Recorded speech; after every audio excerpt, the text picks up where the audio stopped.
What is going on, everybody, and welcome to another watch along presentation from your boys at the Simply Reliable Studios. It is I, the Renegade of Wrestling, JJ Williams, being joined once again by the Heb Man, James Hebert. What is going on, James? How are we doing tonight?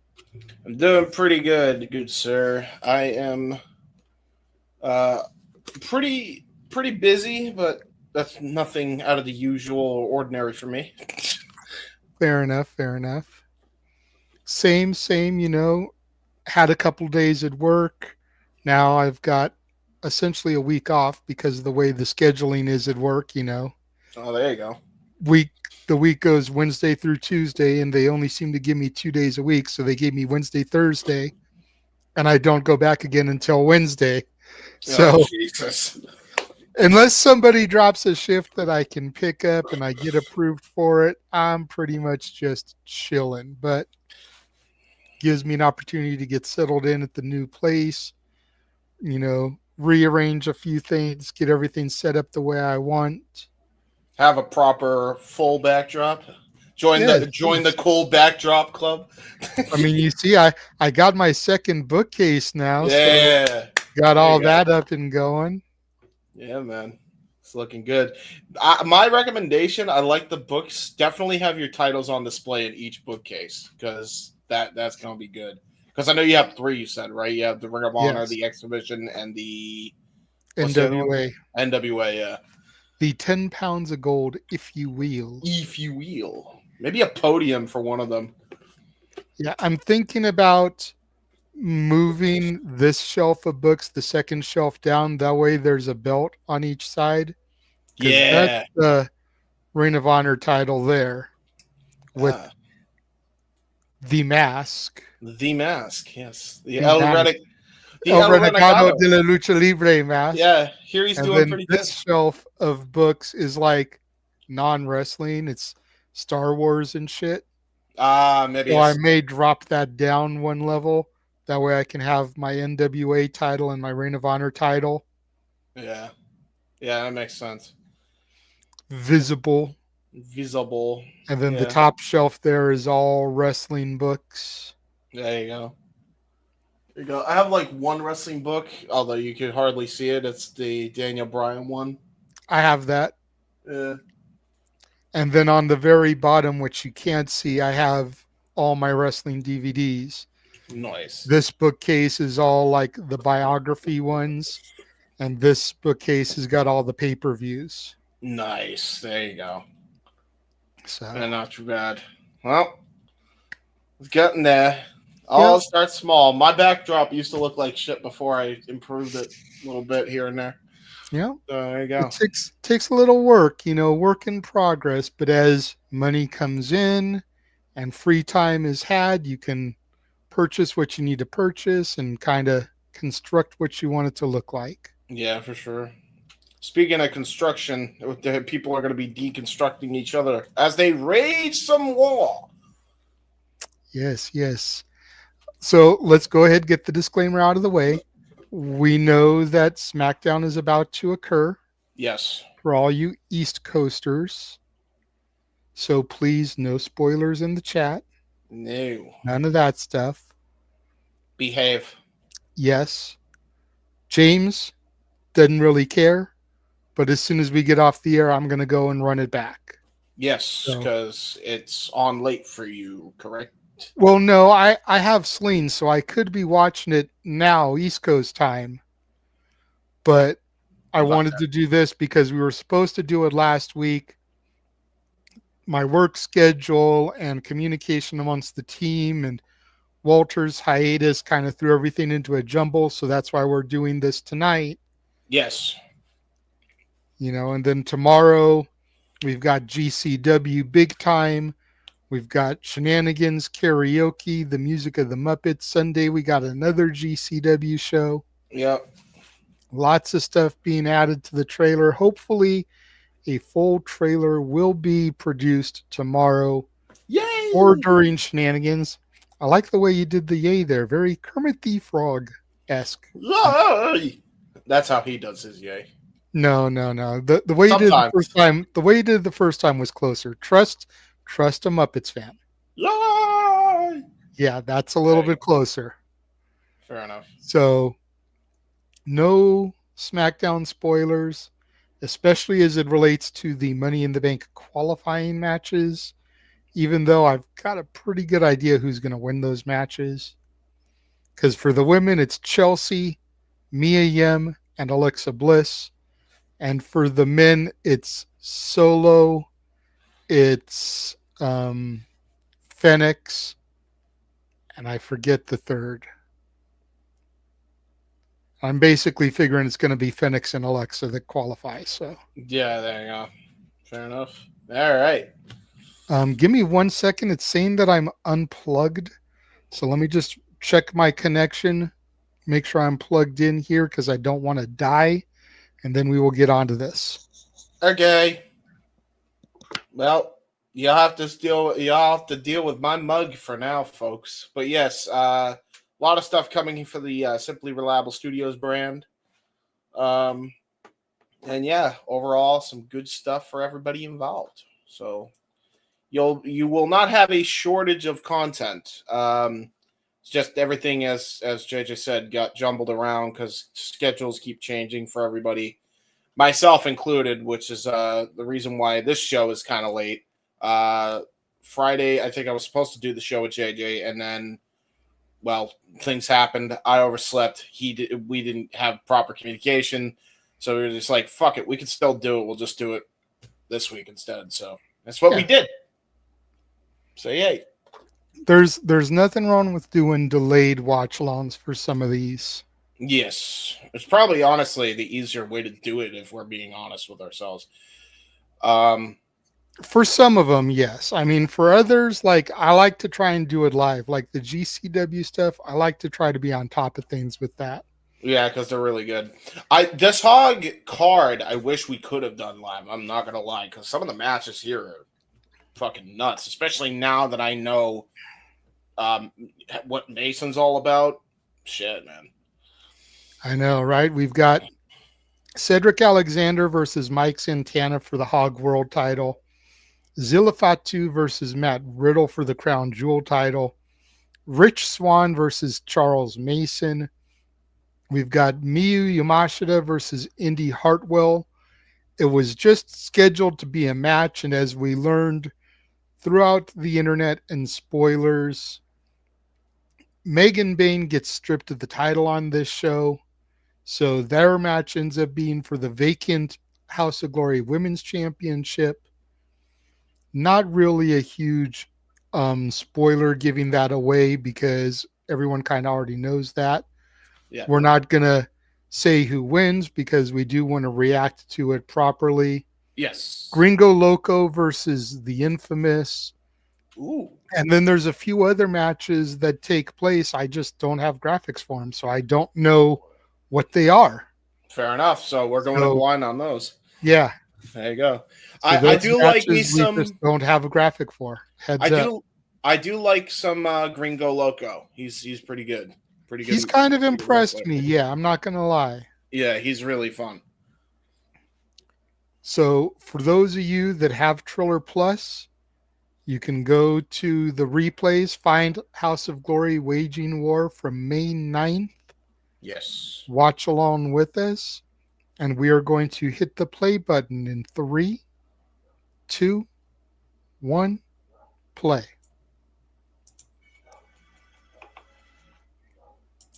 And copyright notice. Yes. Copyright. I should also make sure my TV is somewhat down. Yeah. Yes, I just turned mine down a little bit as well. Yeah. Good card overall. This looks like it's in New York. Yes, no? It's at the this is in Chicago, I think. Oh yeah, this is the Chicago event they've been promoting for a while. So there we go. Gotta hopefully get some. I might pull a Noah as we're waiting for the intermission screen to get off. might pull a Noah and do a solo call of a DPW show just to kind of get the lay of the land there and see what that's all about, because I've heard nothing but good things about them. I just hadn't had the opportunity to watch their shows up until recently. So, And that's kind of the same with me. I've told you a few times, like, as long as it doesn't conflict with something we're covering, or we can do like a delayed call like we've been doing this week, I'm down to do Deadlock. yeah, me too. I'm down to do any professional wrestling. As Amen. long as the card is intriguing to me, that's the thing, is you got to find that initial card that hooks you. Yeah. And then as long as the show is good, you can keep coming back. Yep, for sure. That's what hooked me with GCW. Was the first show I watched had my boy Willie Mack on the card. So I wanted to check it out to see my boy. And I've been coming back for GCW since. The first House of Glory show that I watched, even though I'm not a fan of hers, I wanted to see what Mercedes was going to do. And then it ended up being Mercedes and Indi. It's like, okay, that intrigued me, even not being a fan of her. And I've been coming back to House of Glory ever since. This is the third show of theirs since that show, and I've watched all of them. Yep. I'm seeing advertisements for Wrestling Revolver, Pro Wrestling Revolver. Heard of them before. I have heard of Wrestling Revolver before. Yeah, I'm not super familiar, and we're only doing this again while we're waiting for the hype to end on our screens here, because we don't want to fast forward, be out of sync. First match they announced, Priscilla Kelly versus Zachary Wentz. So the boyfriend and girlfriend are fighting each other at Cage of Horrors for the first time ever. Priscilla Kelly's first match after the 30 days no compete clause expires. Against Zachary Wentz? No. Against her man. So I'm intrigued. I'm intrigued about this, Okay. Well, I guess if you have issues and you feel like you want to hit somebody, well, let's have a match. That's how you make some money, folks. Hey, and they're going to take care of each other, right? Because they're a couple. They're not going to go out there and try to seriously hurt each other. They're not going to take liberties with each other. They're a couple. As far as we know. Hey, listen, as far as we know, all right? Maybe they like that shit. Maybe that's how they, well, never mind. That's fair. That's fair, pain for pleasure type of thing. Uh-huh. And then there's another company that I discovered via graphics today, Atomic League Wrestling. And they've got a show coming up called Star Spangled something rather. And they're going to have Nick Nemeth versus Matt Cardona. They're going to have Kenta versus Shelton Benjamin. Wow, that's a match. Okay. Well, and Elena Black versus Izzy Moreno. Oh, wow. Okay, this is a decent card then. By the way, it's funny that Shelton's on that show because we're going to be seeing Cedric Alexander in this show. So, and they've also announced MVP to be part of that show. I'm assuming he's just going to be escorting Shelton to the ring, Hurt Syndicate business. Fuck yeah, man. Ken Anderson is going to be on the show. Ooh. Oh, Ken Anderson. Yeah. Mr. Anderson. Yeah, man. Okay. And it's a Triller show, so I don't know if it's Triller Plus because I don't see the plus icon there, or if it's going to be a pay-per-view that has to be bought. Once I know more details, we'll figure it out. But if it's a free show, part of the Triller Plus tier, I don't see any reason why we can't do it. The card looks freaking amazing right there. Just those 3 matches. Oh, yeah. So like it just takes that hook to bring you in. And Izzy versus the former Cora Jade, Kenta Shelton, Nemeth Cardona, like all that is enough to bring me into that Fed and give it a try. So Deadlock just needs to have a card that intrigues me where I'm like, okay, this looks like it's worth my time. I will give this the time to the just due. Fair enough. I'm looking forward to all that. That sounds very intriguing. I'm not gonna lie. Right? And it's That's just really more intriguing. independent wrestling. And honestly, I've been thinking about it, and some of my matches of the year so far this year have all been on independent shows. They haven't even been for one of the main three companies. Yeah, exactly. That's this. At this point, we're going far beyond like the WWE, AEW, TNA aspect of it, basically. And that's a beautiful thing. yeah, there's Because some I don't know about superstars being you. made. I don't know about you, but it's helping to restore my passion. Yeah, yeah, Seeing that especially with there's all of this out there. instead of And just your typical stuff. Yeah, yeah, that's not WWE, TNA, AEW. And we're still seeing some of those people on these shows, whether they're current talent or former talent, because things yeah, like the GCW Bloodsport, we're seeing active WWE superstars compete. yeah. And then some of these other companies like Hog, GCW, we're seeing either WWE ID, so prospects, or Yep, we're seeing TNA, we're seeing AEW. Just yep, this show alone, we've got Mike Santana and Indi Hartwell from TNA. yep. You've got former WWE Matt Riddle. You've got former MLW. WWE Cedric Alexander. Yeah, the current Oh, MLW champion.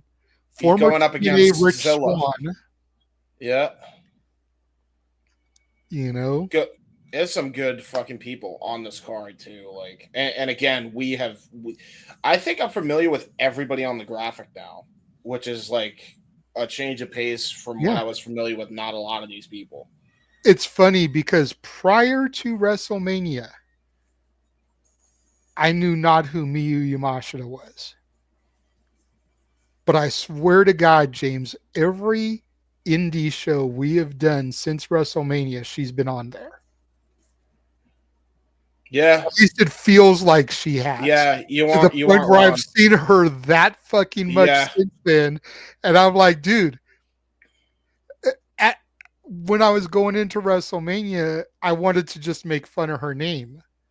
yeah, Like I did with Takeshita at first, take a shitta. Yamashita. yeah, yeah. Yamashita. Me and you, Yamashita. Yamashita. I got a shitter. But after that fight with Natty at Bloodsport, and then everything I've seen of her since, I put some respect on that woman's name. That's Yeah, Yamashita, baby. yeah. Unlike the You know? Unlike Cornette, where you see Takeshita and you're like, take a shit. I'm like, no, Yeah, don't you dare stop it. That's how I addressed Takeshita at first when I was first getting used to him. It was Konosuke, take a shitta. Yeah, that's right. It's about the widest way you could say his name. Konosuke, take a shitta. Yeah, right. But after a couple of years of watching Takeshita wrestle, I put some respect on that man's name. Yeah. I put respect on this chick's name, and I've only seen her for about a month. Think about that. Mm. That's crazy, James. Yeah. And for her to be going against Indi Hartwell, who, again, just signed with TNA at Rebellion. Yeah. She hasn't even been a part of the company for a month yet. We're still seeing the Impact tapings that happened coming out of Rebellion. So in Orange County, California. Mm.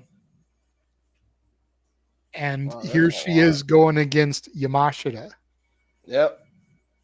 I'm looking forward to it, man. Looks like we got beefy cards coming up. Oh yeah, and GCW keeps grinding them out too. I mean, we've got 2 GCW shows this weekend. Mm. Let I me see really. here. I'm not going to try and load all the graphics because I don't want to end up with a going to the screen and everything. But we got the one called Manders versus Jonathan Gresham. Mm. We've got Yamashita versus Tony Dippin. Ooh, really? That's interesting. Okay. Deppen was impressing last Right? night. That was the second match on the card we did a few days Yeah, ago too. that He that was was really the good from really behind. technical one. Yep. Yeah, he's really good. Effie defends the title against Ruckus. Alec Price and Oh, Jordan God Oliver damn it, versus Bane DJ. and Matthews. What? Look at the comments. You fucking, of course you had to, DJ. Of course. Say, man. And he fucks off. And by the way, I see you fucked off right after that, asshole. I saw that. You're not even viewing. You just came in and just say that.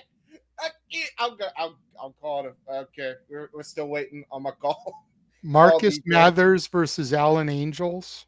Oh, that's a good one. Right? Your buddy Matt Tremont versus Slade. Brother, you really gonna fucking say that and then just walk off stream? You're live, you know. What the fuck, man? Come on now. That was funny. I just wanted to mess with you. Yeah, well, fair enough, man. I'll DM you when I get a chance. I'm live right now. I'll as you see. I know. Fuck you, man. Asshole. All right. I'll talk to you later, man. All right, I'll talk to you about it. Fucking I had to. And then Sunday night, you get Miyu Yamashita versus Billy Starks. Yeah, true. That's a good one. Tremont versus Mance Warner. No, no. No. Masha Slamovich versus Atticus Koger for the JCW title. That's okay. I like Kroger, except for those damn skewers. Effie versus the one called Manders. Oh, is KJ, the title? No. Yeah. It's just for the GCW title. Ooh. I kind of want KJ Orso is going to address his actions as of late. Yay. And Megan Bain is going to take on Richard Holiday. So there you've got an AEW talent on the card. You've got Mance Warner, who's TNA talent on the card. Yep. MLW also. He's working double duty. He double dipping in promotions. Well, I guess triple dipping now. He's always been a GCW guy, now that I think about it. All right, what the hell is going on, man? Like, we could have fast forwarded this shit. Honestly, I'm probably going to. Hold on. I wish they had those thingies. Hold on. The counter. Yeah, I might just do that. Okay, so the actual show starts at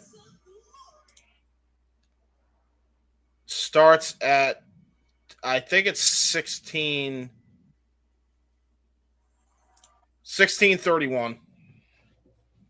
So just let me know when you get there and then pause and then we'll unpause again. That's how we'll do that. And by the way, when they get the intermission 16:31. Fuck. I wasn't prepared. Pause for like 2 second and a half or something.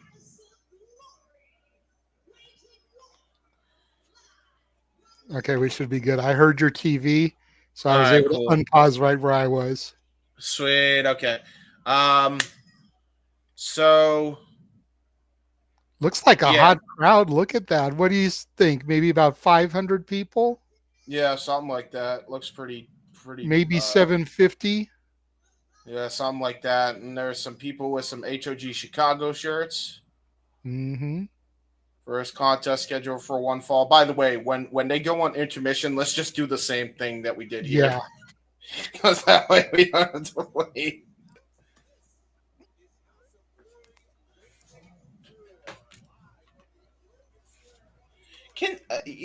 Okay.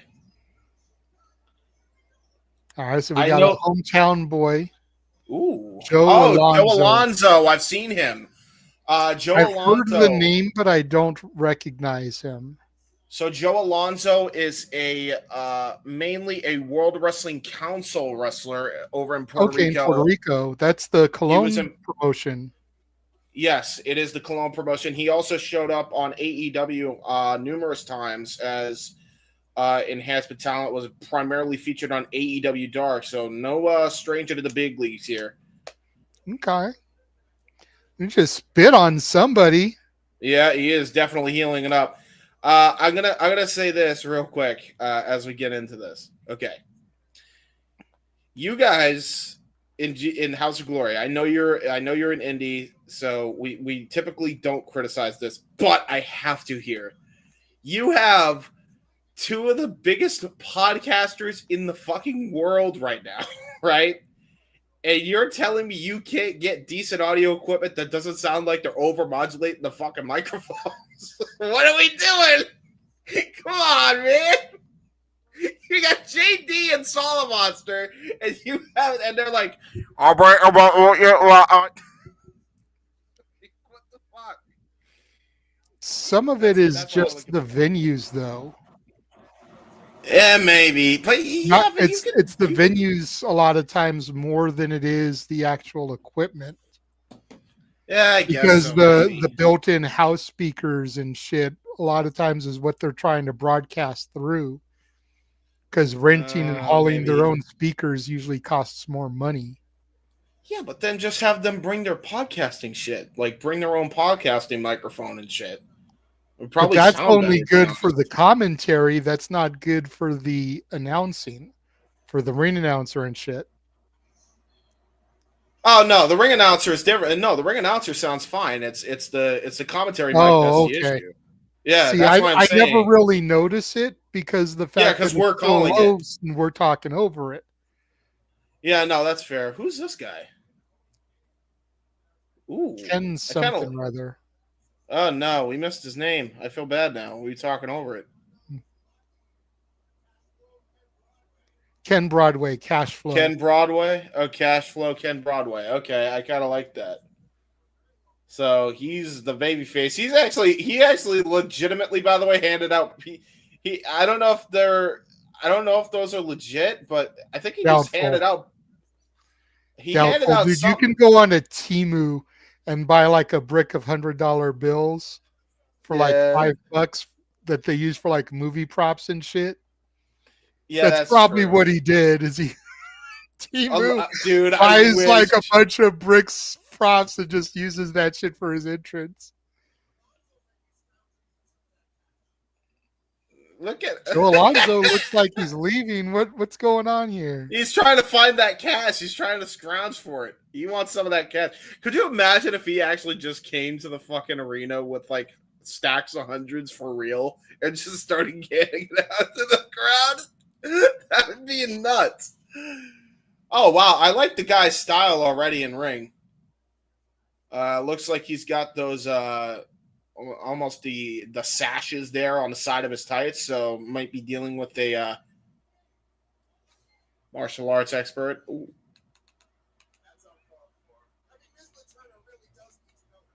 Ken Broadway looks like he's already sweating bullets. Dude hasn't even started wrestling yet.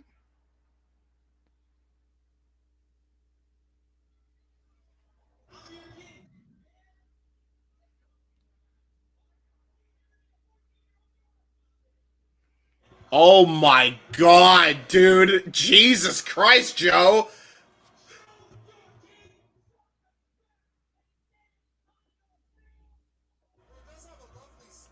See that microphone is good.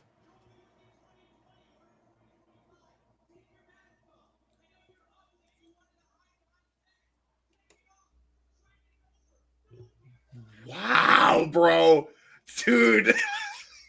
He's fucking talking a heaping amount of shit to the crowd. Dude, he is Bubba Definitely Ray trying to Dudley in this heal it up crazy. right now. Yeah, he is Bubba Ray Dudley in this crazy. We got a mom in the front row who taught her daughter how to suck dick. Yeah, I'm almost expecting him to go there the way he just went at the other girl. Jesus Christ.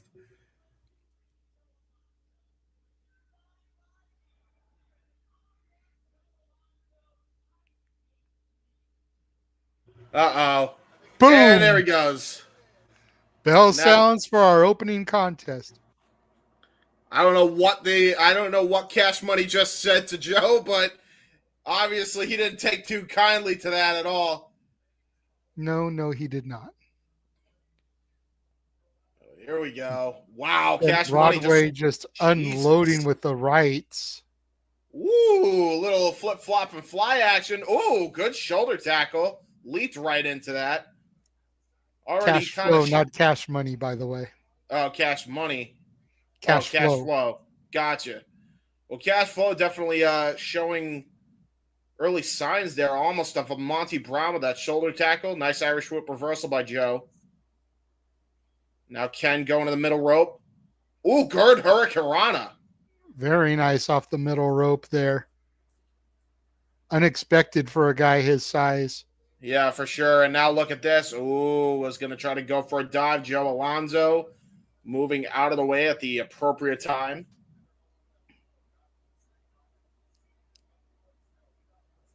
Now House of Glory ring canvas shown on display there as Joe Alonzo tries to get back into the ring.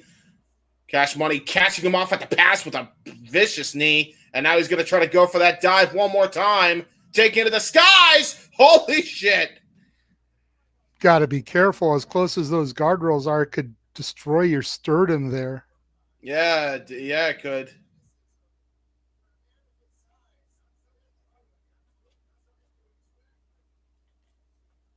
That is absurd, man. And now look at this. We're going to see this dive again. Almost a taker dive, almost. Bang. Woo! Almost kind of had his, almost turned it into a clothesline while he was on the barricade. That definitely couldn't have felt good for Joe Alonzo. Ken Broadway was going to try to go for a diving attack. Joe Alonzo again rolls back out to the ring. Jaw-jacking with the fans some more. Can't help himself. No, not at all. It's probably going to prove to bite him in the ass, I'm sure. Oh, I don't doubt it. Ken Broadway coming around. Boom, nice uppercut right there. Rake of the eyes by Alonzo. That wasn't good. Irish whip. Reverse. Oh, nice. Ooh.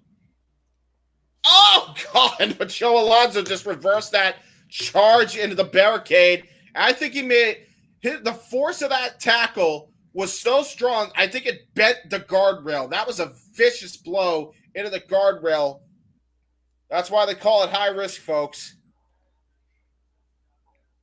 Notice, James, no padding on the flooring. That is all wood. Yeah, that's a hard landing, no matter how you slice it. And now Joe Alonzo really taking advantage, stopping the back of his neck, stopping his shoulder blade, stopping the side of his sternum. All that impact was what took that guardrail on. And now he's definitely capitalizing on that for sure. Jesus, just scraping the boot into the face of Ken Broadway. And now he's hanging off the ropes. Now he's just stomping on him. Oh, my God. Right onto the shoulder blades. With a smack in the back of his head. Joe Alonzo just disrespecting Ken Broadway at every twist and turn. Yeah, and I don't think that's smart, man. I think Joe Alonzo is definitely not he's definitely not studying his opponent. He's taking him way too lightly here. Or maybe he has studied his opponent and he knows every move he's going to make. So he's being so cocky because of the anticipation. Well, you know what they say about cocky people. One day karma comes back to bite him in the ass. That could happen for Joe Alonzo here. And the minute I say that, to my point, jawbreaker. Brilliantly executed there by Ken Broadway. And now he's fighting back here. And Joe Alonzo looks like he might be in a little bit of trouble here, more than he anticipated. Irish whip Broadway in the corner. definitely getting his comeback here. Ooh, Nice good drop single kick leg from drop Alonzo kick. into the corner. Yeah, brilliant drop kick. That was right on the money. And now into a nice back suplex, right on the back of his head and neck into a cover. There's 2 and a kick out. Oh, now it's just stomping on his face, and look at the way he was able to twist the boot. The back of his heel just digging right into the side of the jaw of Ken Broadway. That was brilliantly executed. Dirty or not, you gotta love that tactic. Try to wear down the part of the bodies or parts of the body that were hurt extremely off that barricade. Now Joe Alonzo going for a springboard. Oh, nice duck and dodge there by Ken Broadway. Into a scoop slam Michinoku driver. And Nice revelation there. Yeah, very good revelation. And that may have bought Ken Broadway some time. Yeah, Broadway needs to capitalize here, but he can barely get up. He's been getting dominated by Alonzo for a good chunk of the match here. Let's look at it again. Boom. Damn. Very, very good. And now here's Joe Alonzo going to try to go for something here. Got caught. Tried to go for a pump kick. And now Ken Broadway spins it around into a clothesline, and here we go. Ooh, nice spinning back elbow. Shades of Devon Dudley there. And now there's those vicious forearm shots. Spinning heel kick to the midsection. Solvat tried to go for a super kick. Joe Alonzo blocks. Tries to go off the ropes and a pop-up military press super kick combination by Ken Broadway. And now into a lion salt from a dude that size. That's hella impressive. There's a hook to the far leg and a kick out at 2. What made that move even more impressive, James, was the fact that he lion salted with only 1 foot. Yeah, that's ridiculous. His other boot didn't even push off the rope. It stayed hovering in the air. Maybe, just maybe, Zach Gowen inspired somebody after all and saw God his damn it, one-legged James. moonsault, and he's like, you know what? I want to do that. Look at Take a this look at that again. again. Boom. Dude, that's so crazy he did that on one leg. Oh, look at the live screen, though. Joe Alonzo with the stun gun off the top rope. Now a springboard of his own. Tried to go for a springboard. Clothesline. Nice waist lock, though. Good go behind. Oh, no! Low blow! Referee distracted. One-way trip to Dick Kick City. Right in the cash flows. And now springboard, double axe handle by Joe Alonzo. Hook to the far leg. 2, and a kick out right at the last second by Ken Broadway.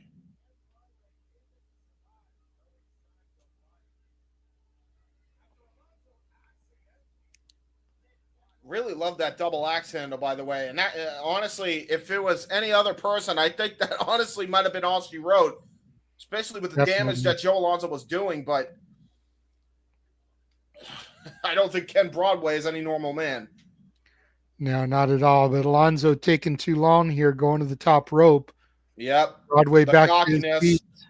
Oh, my God. Into a Northern Lights release suplex from the top rope. And now Ken Broadway looking to take to the skies one more time. Getting his stack of money. Oh, boy. Maybe he's going to make the cash flow here. Gonna go for it. Into the high fly flow elbow drop. Into a cover. Hook to the inside leg. And Ken Broadway gets the win.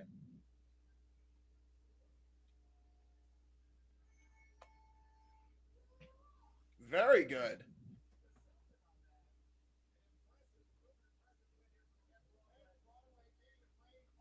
That was a very good matchup. That was impressive. I was impressed by everybody in that. Yeah, nice opening contest there.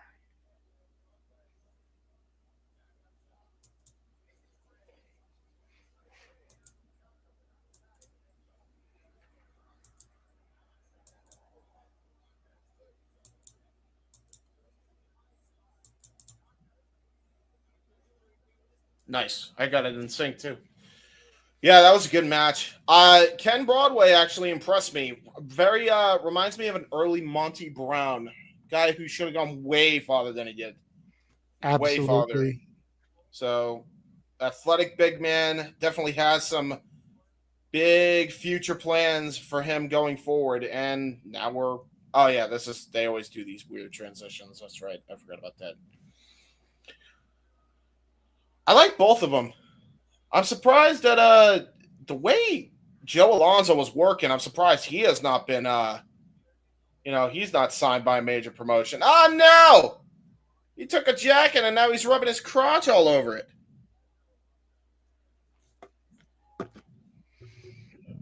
And throwing it out to the crowd.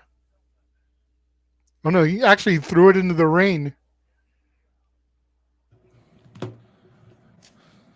Oh, he did throw it in the ring. Nice air there, throwing it from the stage and it landed in the rain. I think that was her jacket, the ring announcer's jacket, by the way. That's fucking rude. That's so rude.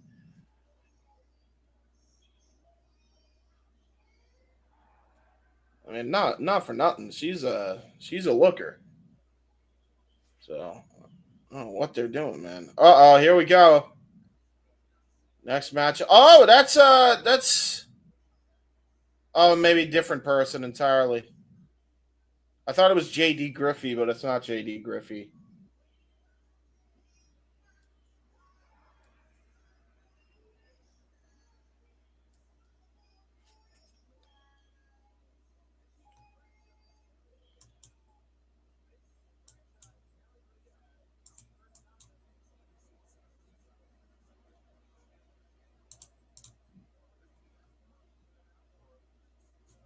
Who the heck is this guy? And they didn't even show his nameplate. JD? Is it just JD? Jared Diaz? Oh, Jared Diaz. Okay. So we have Jared Diaz taking on. Wait, is he related to the Diaz brothers? Well.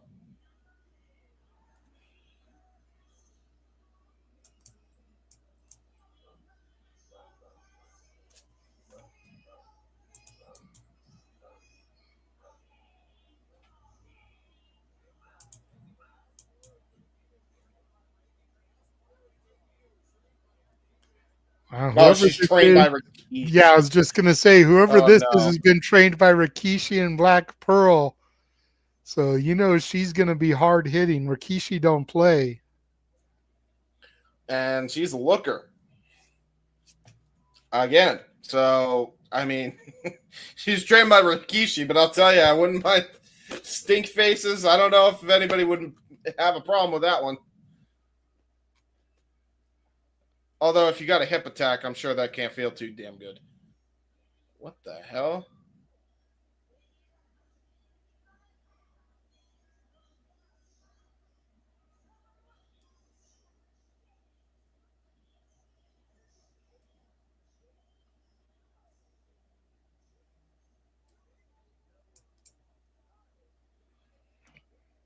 Is this a battle royal of some sort?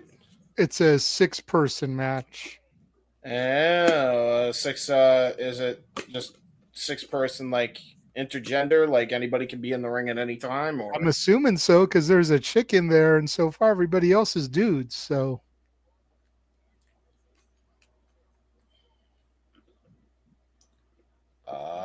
Referee getting a handful here from JD.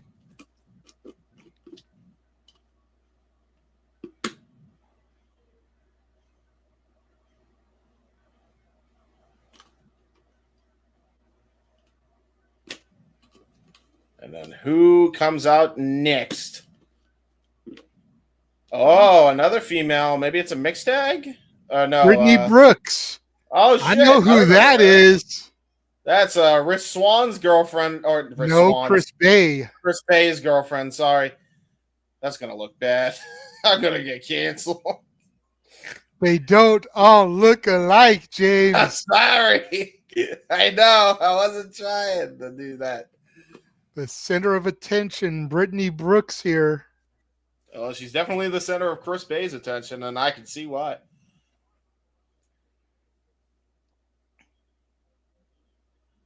So what is it, like 3 women and 3 men, and they're all in a battle royal? Because no, James.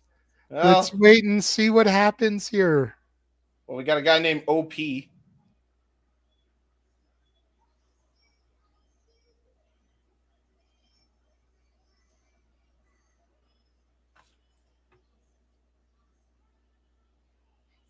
Oxford Payne.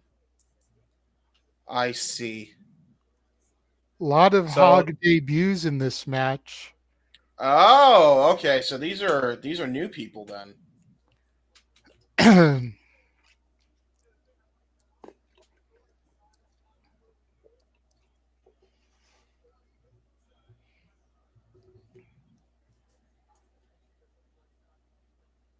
Oh boy. Who dis? Why is he coming out with? Oh no, is he a Bible guy?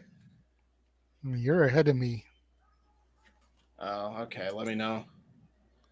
Now I'm seeing the Bible guy. He's certainly interesting.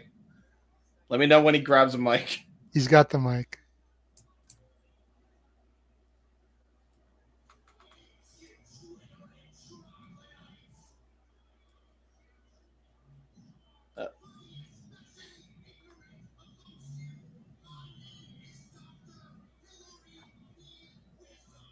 Dr. Hillary P. Wisdom. Okay.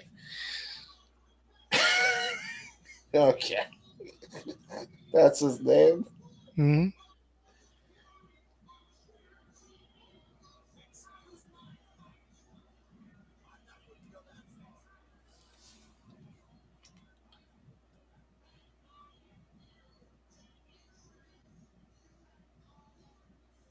Hey, look, it's Mordecai 2.0. He looks different.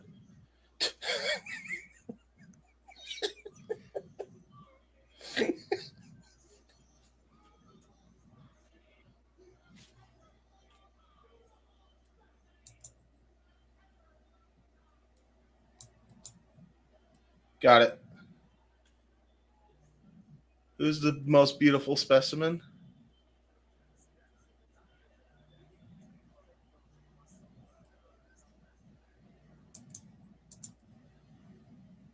Who is this?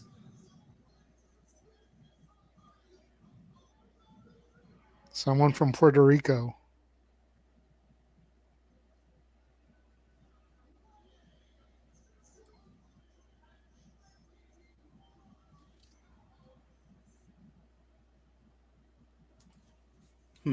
It's doing a narcissist gimmick because there's a dude with a mirror.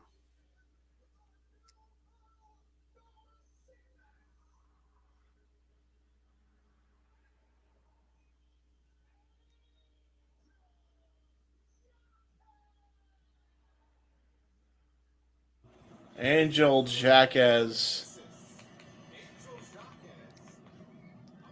Even the chick that was sitting there, like right by the entrance, was just looking at him like, okay, and?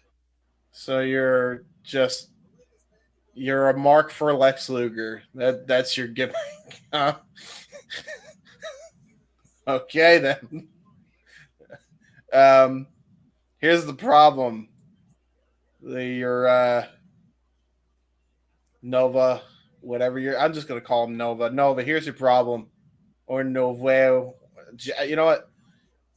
What's just his name? AJ. AJ. Yeah, we'll call him That's what AJ. his knee pad says, AJ. Okay, so AJ. Angel. He says Angel Jackass. I'm gonna call you Angel Jackass, all right? You call yourself the narcissist. You're really in love with yourself, but you should, if you're gonna pull off a Lex Luger gimmick, work on the body definition a little bit more there, pal. Who are we kidding, James? We'd kill for that body. Yeah, I mean, see, that's a perfect, but here's the thing, though. So you got two fat asses criticizing a dude that's in shape for being in shape and not that's being enough in shape. Like, come on. But listen. For that's the shit I would like to be in because it looks like a comfortable enough shape to be in. Like, that's a healthy shape. Mm-hmm. But he wants to be the narcissist. He wants to be the Lex Luger character. You got to get more jacked than that if you're going to be the Lex Luger character. I mean, come on. Commit to the bit is all I'm saying. That's it. That's all I'm saying. He's definitely got he got the mannerisms down. That's for damn sure. What I don't understand is this dude with him. You know what it is?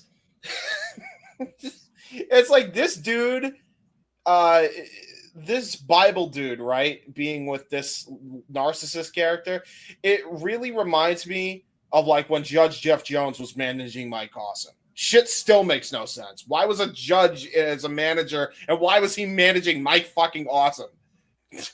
You know what I mean?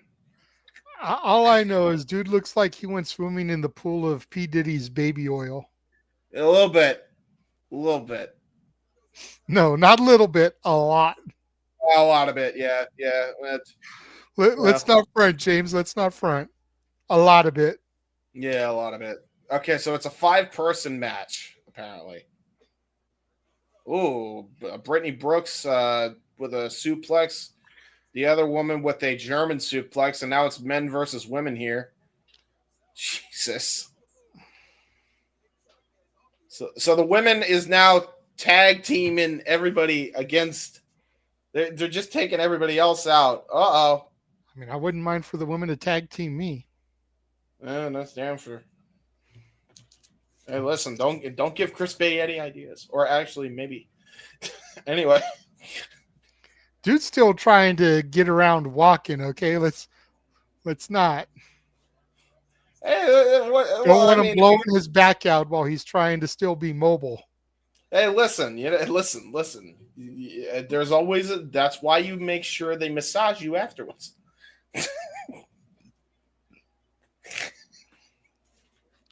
Uh-oh. Damn it, James. Sunset flip, very sloppily executed, and he paid for it with a scoop and a slam, which was perfectly executed. Drop kick, though, breaks everything up here. Ooh, okay, so there is 6 people. So 2 of them are women, and the 4 other guys 2 and 2 girls. Men. I see. Oh, okay. So it's a 1-fall match too. So this is definitely going to be we're in here for the long haul. If there's that many people, we basically got a 6-pack challenge here. Jeez, what a super kick! Jesus Christ, JD showing off here, and now it looks like JD and AJ are actually teaming up here. Yeah. Almost a tag team developed out of this. Oh, nice enziguri, though, by Brittany Brooks. Nice reversal of AJ's charging attack. And now, Brittany Brooks coming up with the idea here. Oh, nice bulldog. And wow, what a sell by AJ. Okay. AJ with a great sell of that bulldog. Knife edge chop here by Brittany Brooks. Got the other guy in a headlock. Uh-oh. Got all of that bulldog.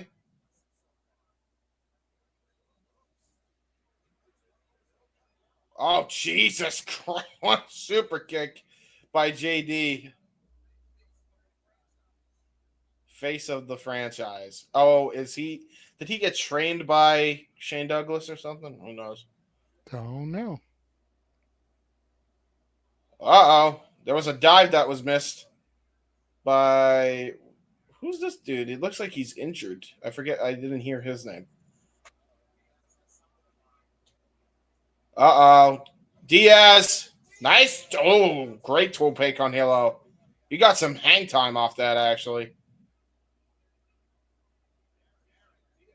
So everybody here, except for Brittany Brooks, I think is a very, brand newcomer. Believe it or not, I think Brittany Brooks is the ring general of this match here. Super kick. Now into a sunset flip roll. There's a cover. As we see the replay. Oh, nice. Trying to go for a powerbomb. Got countered by the long-haired dude into a Hurricane Rana. Bounces off the ropes. Oh, that was nasty. He tried to go for a Hurricane Rana, and it turned into a sidewalk slam. Yep, that sure we'll say that's what happened. And now into looks like tried to go for an Oklahoma slam. Got counted into a DDT that time. Long-haired dude actually got some good offense in. Looks like he might be hurt, working hurt a little bit. Nice Manhattan drop, though, by, what's his name? I don't know. Oh, wow! What a suplex cutter! Now I wish I knew his name. That was really good. Fuck. What's his name? That was a great move. Uh-oh, here comes the Rikishi girl. Samoan drop. Fuck. What's his name? What's her name? I don't know, but that was great camera angle. Yeah, it was. And a great spear. Brittany Brooks in now. Uh-oh. Final cut. Into a cover. There's two. No! Hey! Hey! They kicked that. This dude, this priest, whatever he is, he just hit that Bible right over the ass. And now she got a knee to the face and wow, that's a great fisherman suplex. Wow, AJ just had that's the greatest fisherman suplex I've seen anybody do. Since Kurt Hennig. Yeah, honestly, what the fuck? The perfect flex. That was ridiculous, dude. And right off the heels of that rising knee strike. Yeah, that rising knee strike came out of nowhere with the running knee to Brittany's face, and then the perfect plex. And kind of see the finish of the match there. There was the spear. Brittany Brooks came in to break it up. There was the knee strike. Picked her up, and then boom, no hesitation, deadlift, fisherman suplex. Well, I mean, it was all legal, too. That's the sad part about all that. You know, we may not know much about these 6 competitors, technically 5, because we know Brittany Brooks, but goddamn, AJ, I'm not going to lie, AJ impressed me. The gimmick may be recycled 1992 trash, but he impressed me. Hey, listen. Lex Luger's gimmick was not trash. It was the gimmick was fine. It was the people booking the gimmick. If the gimmick was fine, why did he drop it so quickly? Because they wanted another Hogan. You know I'm right. Because otherwise he would have been the narcissist his entire time there. I feel like Lex nothing but the narcissist. It was, but it wasn't by much. For being real. And yeah, let's have the guy that isn't really a people person be a people person. that was gonna go swimmingly. You never know. I mean, hey, listen. A lot of people love them some Lex Luger. And here comes Gringo Loco. We actually have an image for this match. Yay, finally. Gringo Loco. Taking on the infamous one. Infamous.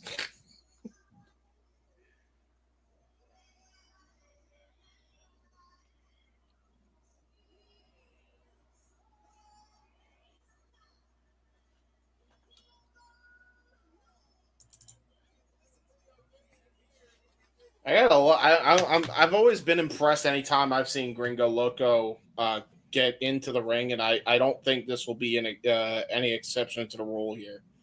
I am honestly shocked that a guy like this is not a part of a major promotion, especially TNA, where I feel like he would stand out with his look, his gimmick, everything.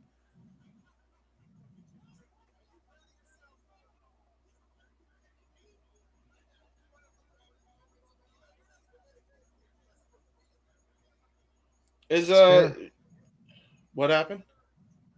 I said that's fair.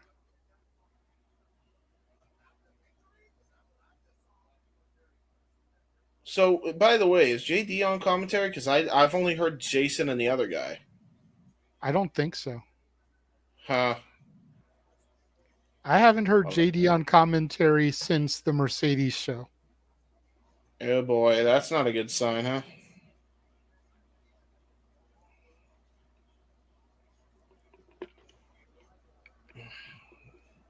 Oh, well, look at this.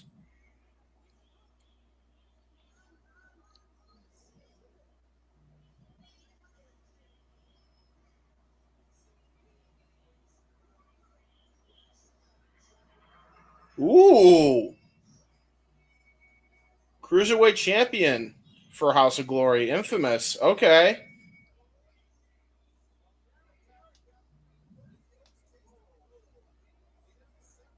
I kind of like that. I did not know HOG had a Cruiserweight division. Did you? I did. Oh. I I only am saw him very... for the first time at the last show. I forget who he fought there.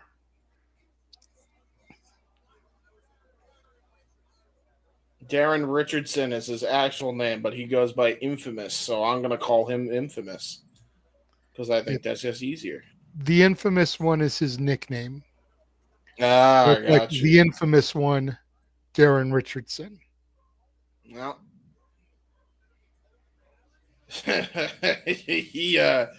I'll tell you right now, Gringo Loco, don't look too impressed. Gringo Loco also doesn't look like a cruiserweight. No.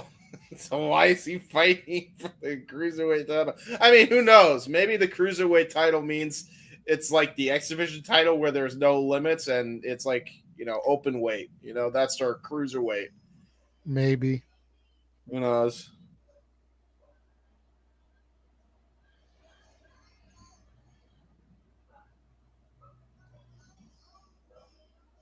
Man, everybody's doing some heel stick. I'm saying on this show that's just all about ego. Should have all those guys just in a team together.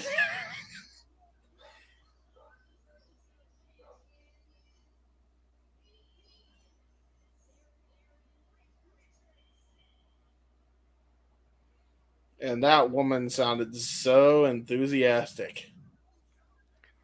Most ring announcers sound enthusiastic when they're forced to put somebody over. Mm-hmm. Well, to be fair, though, I mean, you see what happens when John Cena gives somebody a cue card. They actually put some conviction on that shit. I feel bad. This chick in the front row is just like texting on her phone. Yeah, probably She is got dragged. so uninterested. That poor girl was probably like dragged to this event, not wanting to be anywhere But here. you're in the front row, baby girl. Like, damn. Yeah.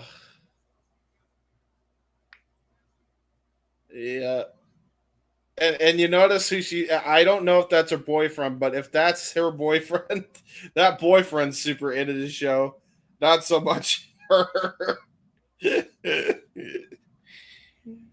Oh,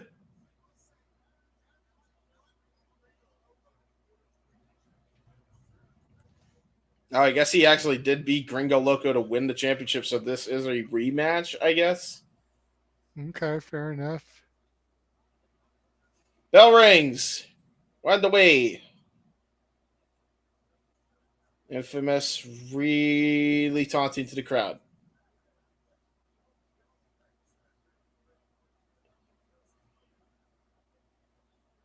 And now he's clapping, I guess, and laughing. I don't really know, but okay.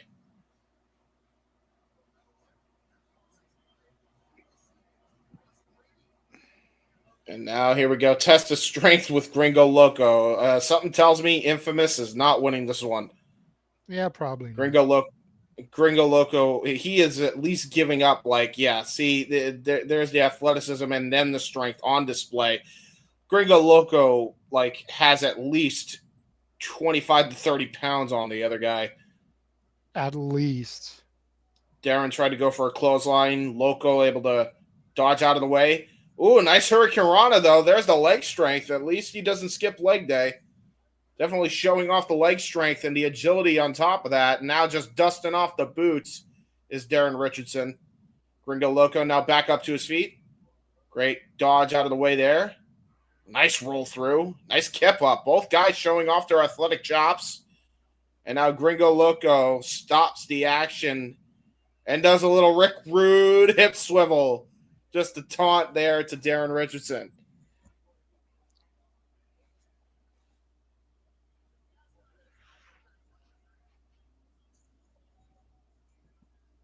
Oh my God. Oh, that's a girl. Oh, I see the one that's on their phone now. Oh my God, that's a family event then. So some parent thought the good family activity for the whole family is going to an indie show. And one of them is clearly not into it. The other two are having just as fun a time as they want to. Ooh, nice. Tried to go for a head scissors, and that was not totally performed well there by Daron Richardson, but that drop kick caught flush on Gringo Loco.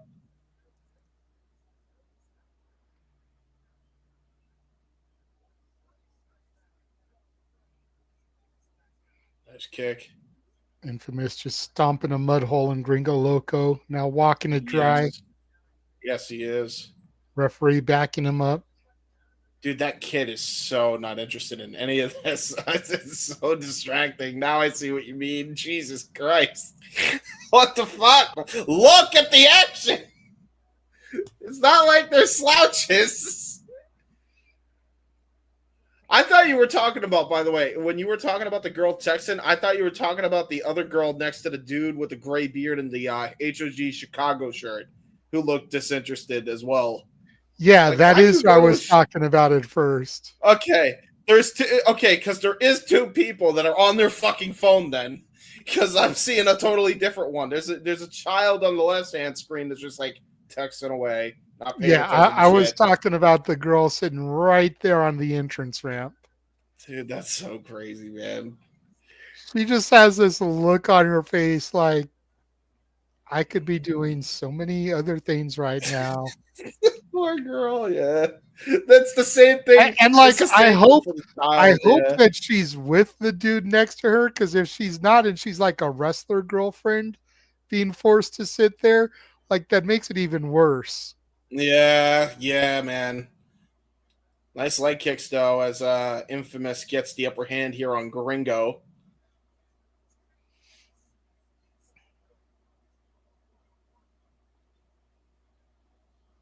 Gringo Loco chants here in the Chicago Hall, wherever they may be. Nice push back there. Uh-oh, nice flipping. He just did a buckshot lariat with no ropes.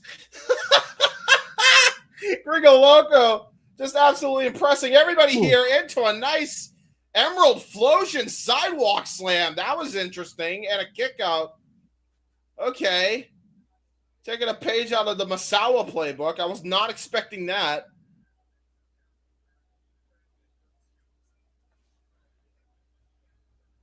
Now a scoop and a slam. Looks like he's setting up for a maneuver here from the top rope. Guy this size and Gringo Loco going to the top rope. That's going to be a bad day.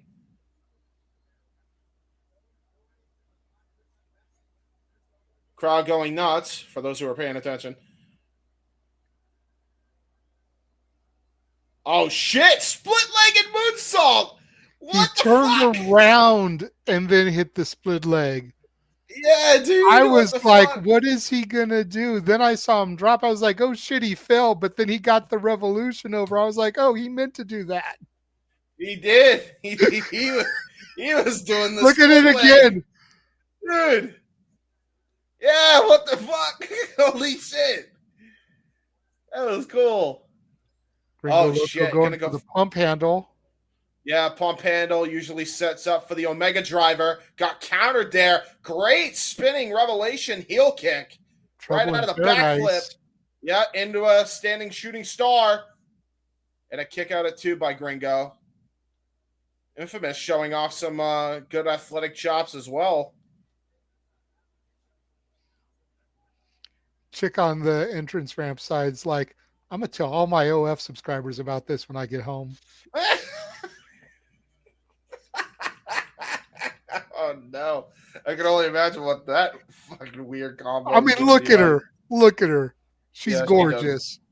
She is. She is. She's gorgeous. She totally looks like she doesn't belong with the dude next to her. No, she don't. I'm just saying, like, come on. Come on, James. You're not wrong. And then there's a family, like, in the other side, the opposite of where the girl you're looking at. There's just this teen girl who's just, like, literally just texting. Like, not attention at all. She hates it. Oh, shit. Gringo Loco for the top rope. Stalling. Vertical suplex into a Falcon Arrow. Jesus Christ. Gets a 2.5. It was 2.5. Wow.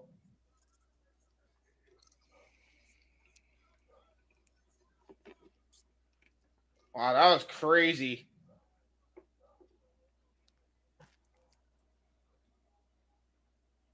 That was a really good move. I was not expecting that, but I ain't not complaining at all.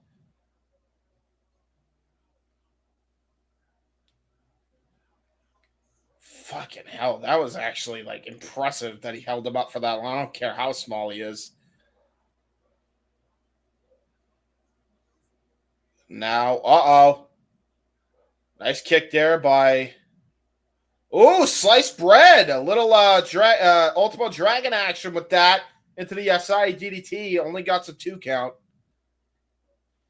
Definitely showing some Cruiserweight legends some props there for to the Paul Londons, to the Brian Kendricks, to the Ultimo Dragons. Hell, I even think I've seen Alex Shelley do that in the past.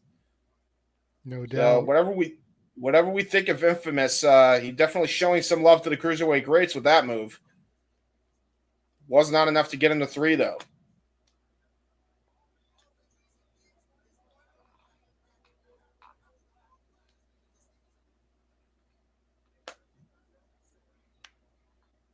I mean, I do not know who this guy is, but I mean, he's definitely doing too much jaw jacking. I will say, you see, do you see his kick pads? He's actually rocking some Batman theme there. I did, yes. That's pretty good. I like that. Ooh, good springboard back elbow. Holy shit. Gringo Loco should not be able to do the things he does for a guy his size. And a kick out of 2. Very true. That was very nice. I enjoyed that. Very nice, very evil. Very nice, very evil. Somebody with a Mankind shirt. Ooh, somebody rocking an All Night Long shirt, a Rich Swann shirt. That's pretty cool.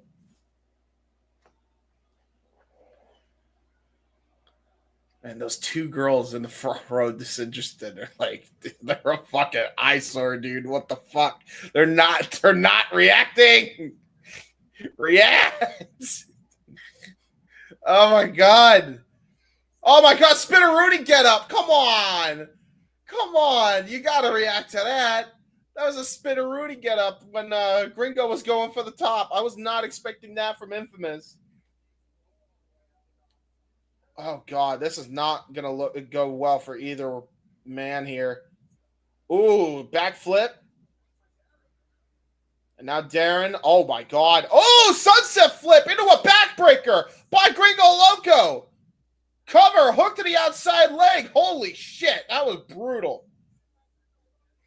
At this point, I don't know how he keeps kicking out. Yeah, right?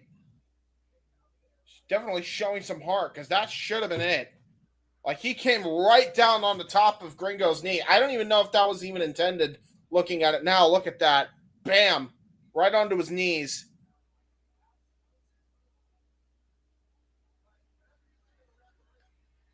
Now Gringo Loco. Looks like he's going to be setting up for a charging corner attack here. Grabbing the title belt. Yeah, distracting the referee. That's exactly that's akin to set something else up. I'm telling you. Low blow. Yep. Infamous now going to win the dirty way.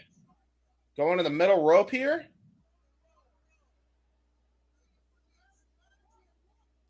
What was that?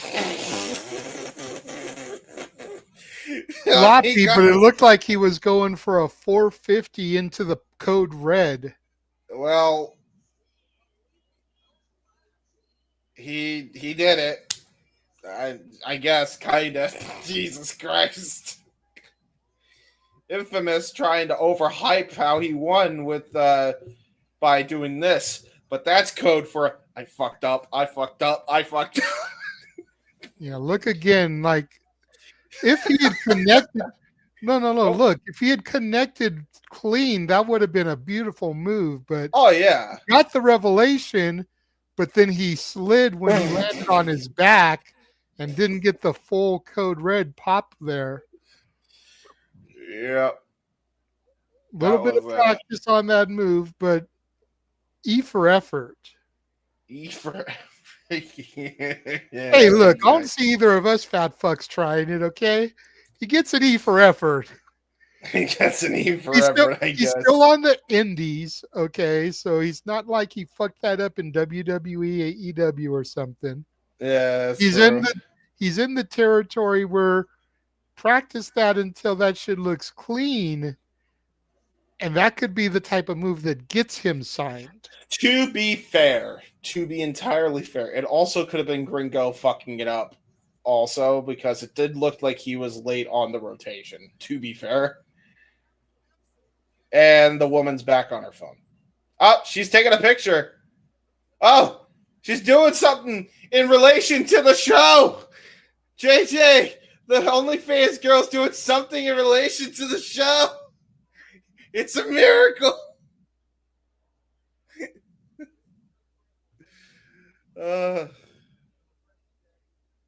You sure she wasn't taking a selfie? Now I don't know, and now you got me questioning. She's done nothing show related the whole time, and you would have assumed that she took a picture of him and not a selfie. Mean, it looked like it did look like it. For some reason, my video froze. Did your video freeze? Yes. Okay, so that must have just been what happened. Okay, just don't fuck with anything. Up. I'm hearing noise. Up. I see a cursor. Up. I see the screen. Holy it's guilt. It frees me. They're trying, James. Dude, bombastic side eye. STF media. Yep. I'm sorry, I don't mean to laugh. That girl is killing me. Just. And we're back. There we go. Sam Litana. And I think that's the ring announcer. Oh. Well, they're late on the draw. I don't know who these two are because they had a glitch in the Matrix. Okay, oh, okay. She is doing something because she's filming the entrance. He's filming something. It's the main event, the tag team champions. I do remember the main event. The main event were dope. Main.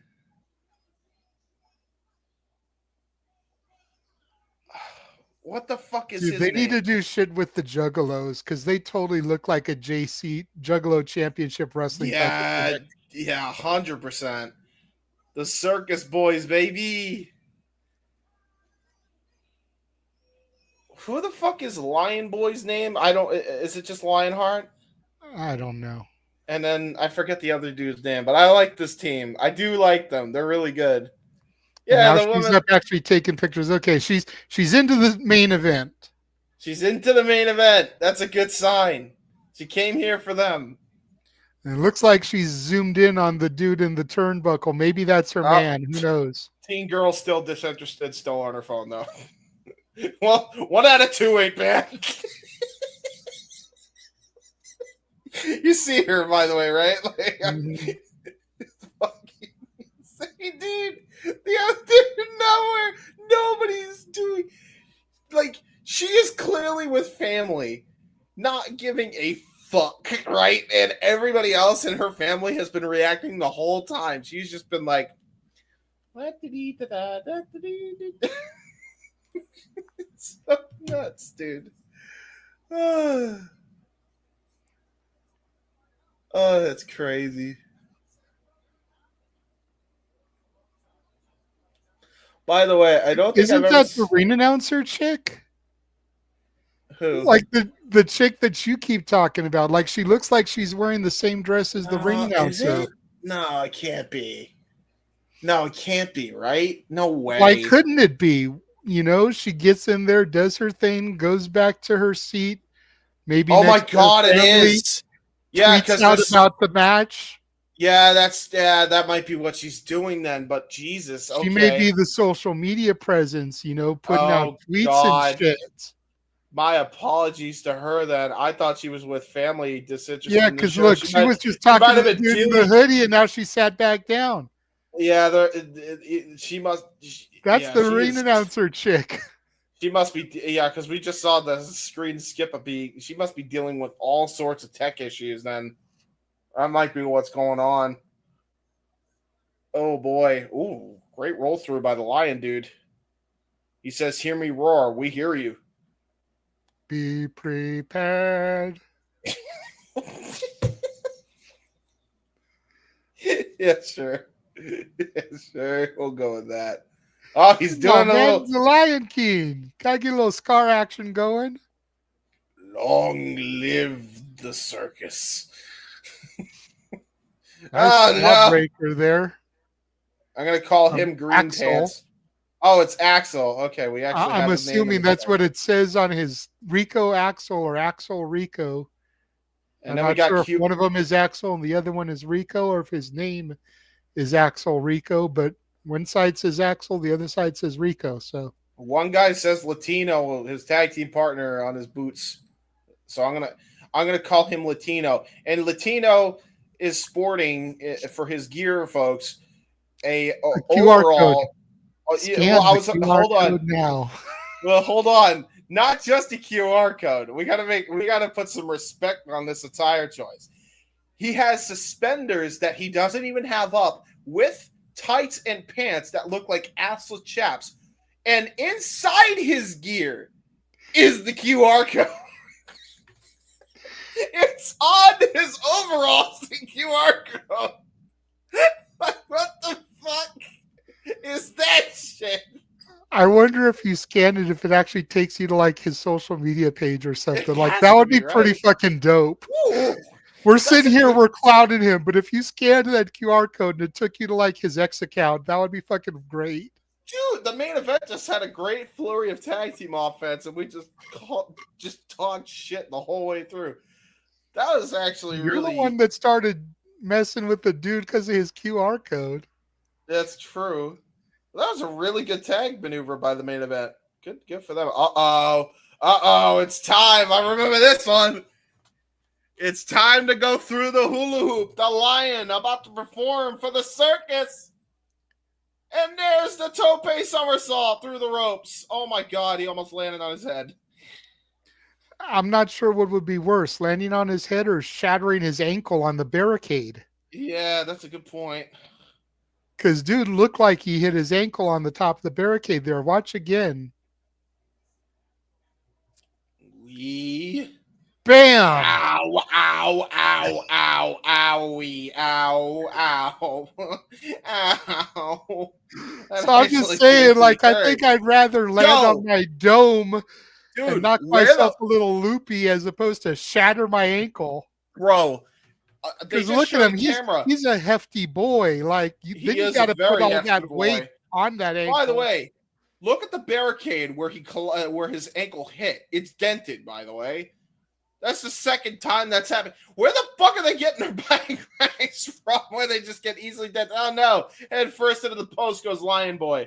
They probably go to the same hardware store where GCW gets their doors. Yeah, probably. And now look at this, Axel going after Midas chasing away Axel, and now he's checking on his Lion. Only in professional wrestling could you say this. And here comes the Latino with the QR code on his outfit. Yes, QR Latino. That's what I'm going to call him, and I'm sticking to it.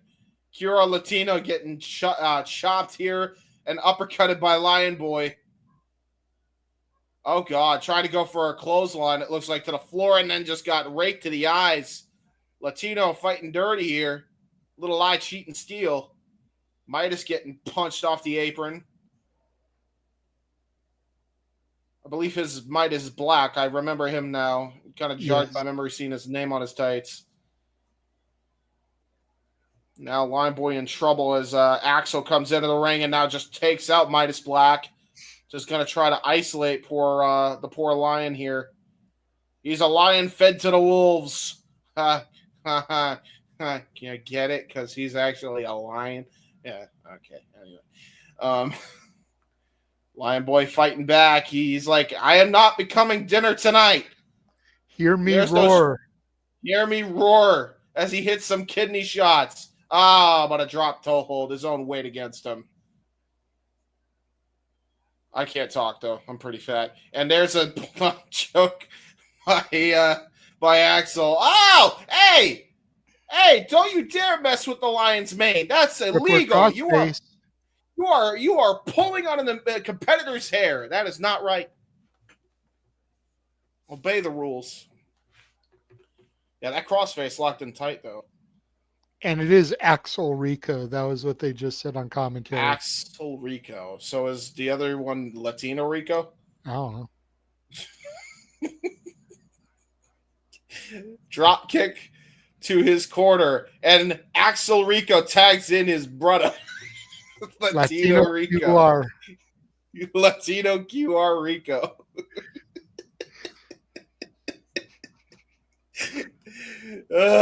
Dude, it's literally he's got assless chap suspenders with his fucking QR. Oh no, it's like Matt Hardy old school Morrison pants, the Johnny Nitro pants, but with suspenders added with a goddamn QR code on it.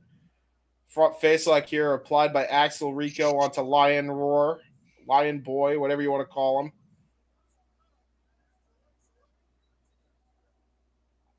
Oh, Lion just got raked to the eyes. Oh, no! He brought him to his corner, though. And here comes Midas Black. Oh, the referee never saw the tag. No. Knees to the gut here by Axel Rico to the Lion. Going back. Lion Boy getting just dissected here by this team. All joking aside, this is not good here for the main event.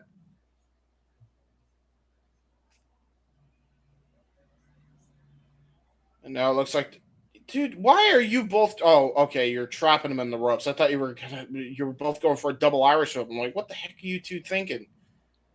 Oh no, that's exactly what they're trying to do. This is not going to end well. Yep, exactly my point. Oh my god, nice German suplex side belly to belly combo. That was a brilliant maneuver there. Oh, now the Lion trying to get to Midas Black, get the hot tag into his partner.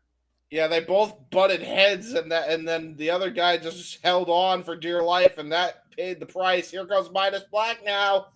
Double drop kick. Midas Black showing what he's all about. Has been waiting to get into this. Nice drop kick and clothesline to both individuals here. Spinning around. Nice uppercut. That was just vicious. Damn. Midas Black getting kicked here. A nice duck under the legs of QR Code Boy into a spinning heel kick. Jesus Christ. Okay. And now Midas Black takes his suspenders down, but he's actually been wearing his suspenders the whole time. German suplex to Rico. There's one. There's another two. One. Is he going to hit the third one? Get the hat trick. He's going to hit the three homies. Sorry. Got countered. Cody Cutter. Great cutter. Cody Cutter by Midas Black and only garners a 2 count. Because his name's not Cody. It's Midas. That's true. His name's not Will Ospreay either. But it's okay. I don't even think Ospreay wins with the Oz Cutter anymore than I think about it. Nah, he usually does the hidden blade. Yeah, hidden blade or the Stormbreaker or driver. One of the three. Uh-oh. The Rico brothers not doing too well. Nice. Oh, no. Try to go for a. Oh, no. Oh, no. Oh, no. Ooh. That was not smart there, Lion Boy. That was not smart. Got your own partner, Midas Black, used as a weapon by the heel team. Not a smart maneuver at all. And now here comes the double kick combination. Backstabber by QR Code, man. And now there's Rico with a nice running knee. Almost a Boston knee party variation. It might be all she wrote. Oh, Midas Black in with the save at the last minute. Great timing there by Midas Black. Able to get in there at the last possible second. That was brutal. That was a brutal combination of offenses here. Midas Black just barely saving the matchup for their team.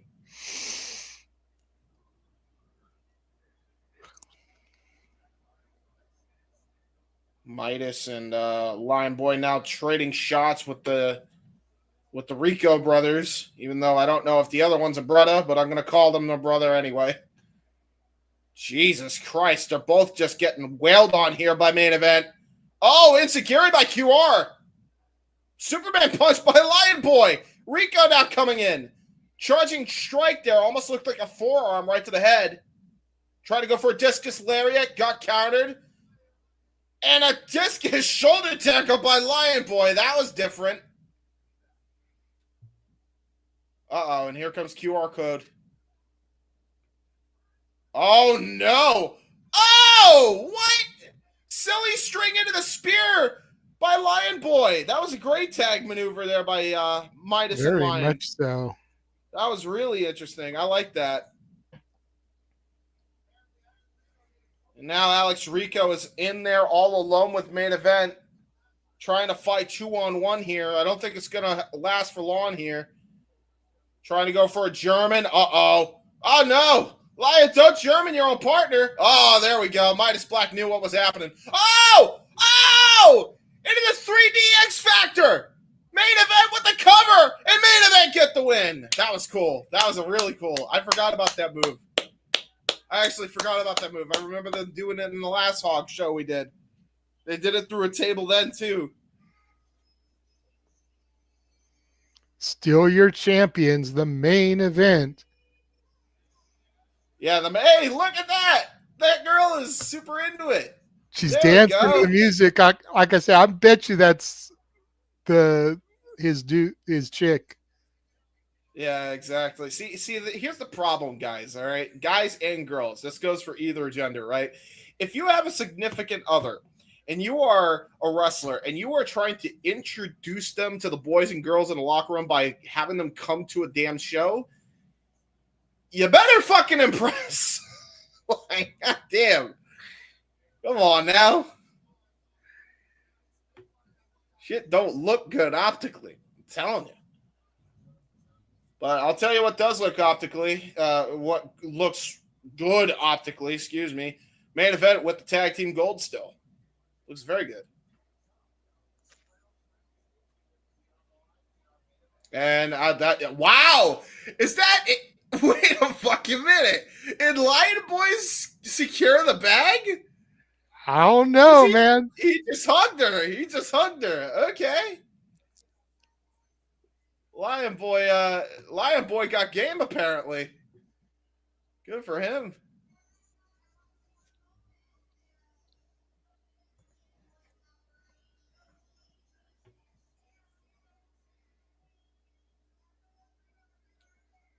Oh, somebody's saying hi.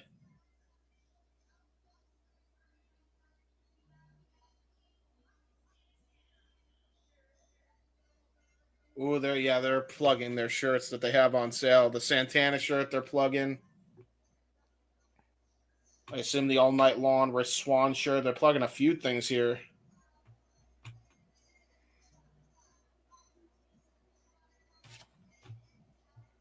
I love how somebody's just casually rocks up to a House of Glory show in Chicago with a fucking Spider-Man t-shirt. Right. Like, holy shit. Just casually wearing it like it's another Tuesday. I love that. Spider-Man, the greatest no DQ CAW champion of all time. If you know, you know. If you know, you know, folks. I do want that to come back, but like as a former CAW runner, shit's a lot of work.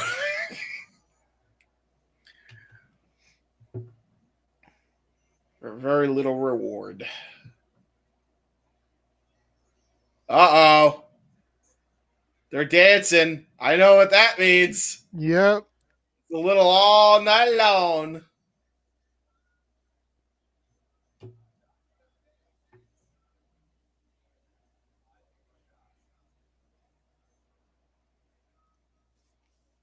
All night long. All night long.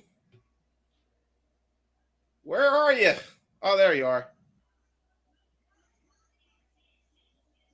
He's got freaking sparklers for his pyro. Like, Yes, he nobody does. else gets pyro, but Rich Swann gets pyro, damn it. Yes, of course he does.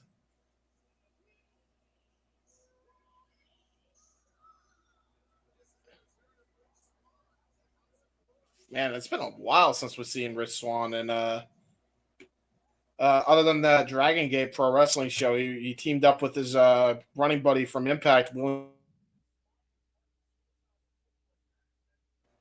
Dad, get off Wi-Fi, please. Thank you.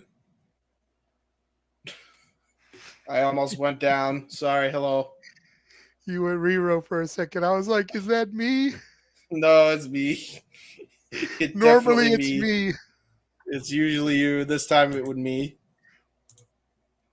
Apparently, we're having like there's apparently like some crazy ass like Shout out to the there's dude like a with the Tropic Thunder shirt. that's great. That's really good. Apparently, there's apparently some space activity. Like there's what do you call those things that eject from the sun? Coronal injections, apparently. So that might be fucking with signals sometimes. Gotcha. So apparently, we're around the area where it could be affected. I didn't know that was the case. So hopefully, if I lose connection, that's apparently what may have caused it. And now Rich Swann just going insane. She's doing like the dance, dude. Yay! She's in for Rich Swann too. Okay. She's getting some points from me. She's starting to wake up a little bit. Maybe it was just the opening curtain jerk matches that we didn't really know about.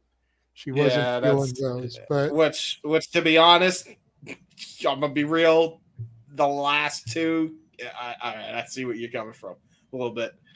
Just a little bit. Infamous. He's definitely greener than goose shit, and 5 out of the 6 people in that match were greener than goose shit too. So, oh boy, I'll tell you who isn't greener than goose shit. This guy, Charles Mason, brother, dude, looks like he is he's dressed to kill, man. Dude looks like Agent 47 from the Heb Man series. that may be the shtick. Maybe. Like, at least as far as his gear goes, because you're on point there. I'm not even a big video gamer, but I understand the reference. Yeah, like all he's missing legitimately is a barcode tattooed on the back of his head for real.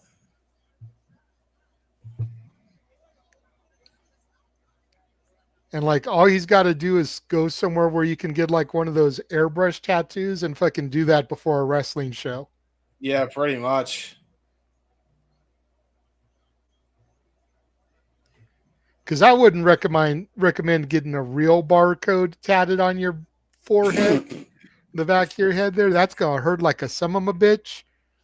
Yeah, but go to the mall or something, find one of those places that do like airbrush tattoos or henna tattoos, and just do that before each wrestling show. Yeah, a little bit. I could see it. I mean, look, man, there are some crazy ass motherfuckers out there. Oh, look at this little pose down. Oh, Charles Mason, you don't want to make this dude snap, dude. This dude kind of scares me. I ain't gonna lie. Saw him on the GCW show a few days ago. He scared the shit out of me. So, Give me this Charles Mason with Joe Gacy from NXT when he had the schism. I ain't gonna hold you though. I think Charles pulls it off way better than Gacy ever did. I do too, but still, like, I'd love to see it still because at least Gacy had his running buddies. Like, Mason is a lone wolf of sorts. So it'd be interesting. He could have worked. He actually could have worked in the schism. The problem is they wanted to force people to join the schism, and that was the issue. A guy like Mason could have worked in that. And honestly, I'm surprised they didn't bring him in for it. Especially with the fact that he's in GCW and WWE has a working relationship with them and have for a while. Nice fucking wrestling takedown, too. Charles Mason showing that he is no slouch in the ring just because of his choice in attire here. See, but we don't know how long Mason has been in GCW. I know him more from House of Glory, what we saw might have been his GCW debut. Fair enough. I mean, he's really showing that he has learned a lot here. If But he I've does seen come him on on. like every Hog show that I've watched so far. Oh Rich no. Swann doing his taunt here to get the Oh dance off no. going. Oh no. Oh no. Oh no. Oh no. Charles, no. You've been made to dance. Ah, he got flipped off as a result. Goozled. Yeah, he Back was into like, the I'm gonna ropes, choke the shot off, shit out of you. dropped down by Swann. Nice leapfrog, roll through, and into the sleeper hold by Ooh, Mason. which makes sense. That makes sense. Ooh, nice leapfrog there by Rich Swann. Charles Mason dropped down. Ooh, a nice leapfrog there by Mason. Nice athleticism showed by both guys here. Hurricane by Rich Swann takes Charles Mason overhead into the single leg drop kick. Rich Swann showing he has not lost a step. Oh, Mason taking the opportunity to swig some water. Yeah, we've seen him do this. Mm-hmm. Rich Swann about to Blinded try to go Jonathan for a dive. Gresham. Oh, Jesus! Right over the eyes. And now a DDT. And now a sliding baseball drop kick. Oh, my God, dude. That was ridiculous, that combination offense. So he gets you distracted. Lord knows what the hell he has in his mouth when he drinks the water. With a guy like Charles Mason, nothing would surprise me. Then he just hits that flurry of dangerous offense like that. Look at this again. DDT on the apron. Bam. And then this baseball slide drop kick. Just pinpoint accurate right on the mush. Well, and now, if the bottle that we saw at ringside is any indication, it looked like it was Minute Maid pink lemonade. Oh, no. So he's blinded on top of that. And now he's getting choked out with his attire here. Charles Mason just showing why he is probably one of the most dangerous men in the industry right now. Just an absolute loose cannon. Brian Pillman, eat your heart out. He's got to be smiling from ear to ear seeing this crazy psychopath Russell. And now he just drills him into the freaking hardwood floor. Almost a BFT. Doesn't even go down with him. Rolls into the ring, breaks up the 10 count. Smart there by Mason so that they don't get counted out. Throws Rich Swann back into the ring. Yeah, Mason is just a madman? He's just a madman. Yeah, I was going to say, showing some Randy Orton 09-like tendencies for real. Let's stop with the Randy Orton comparisons. Freaking Kyle Fletcher is called Baby Randy Orton. Miles Osborne is called Baby Randy Orton. It's just like, ugh. Any CAW league out there, as I am on Solo Shot, you are now instructed to make a faction with all three of those guys, and those two now known as the Sons of Orton. Thank you very much. Anyway, nice back suplex by Charles Mason. A Randy Orton-esque back suplex. I mean, hell, go for it. CAW yourself a Charles Mason and add him to the stable. Yeah, why not? Fuck it. The Sons of Orton. Charles Mason, Miles Bourne, and Kyle Fletcher. There you go. Hey, Logan Myers from FOW. Do your worst.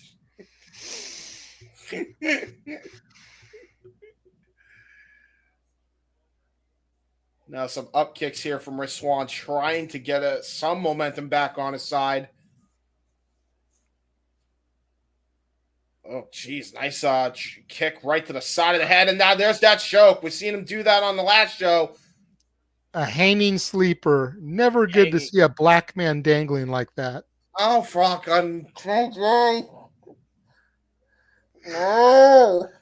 Goes for the coup de grace to the back of Swann's head. Swann ducks. Gets the big boot. What the fuck? Rich Swann with a That's why I say it's never good to see that, because it's not good to see it.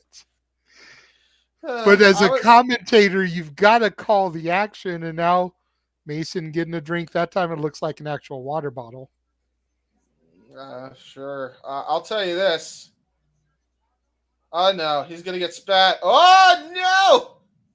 Rich Swann faked him out. Cannonball from the rain apron takes Mason out on the outside. I don't like the fact that Rich Swann is getting an impromptu spit shower. I'm going to be honest. Kind of gross. Definitely take a real shower after this match is over, eh? Right.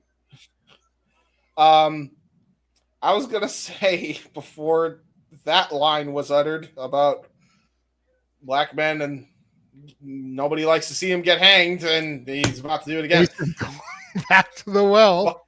Wow. I was going to say that Congratulations, James. This time you got to call the spot.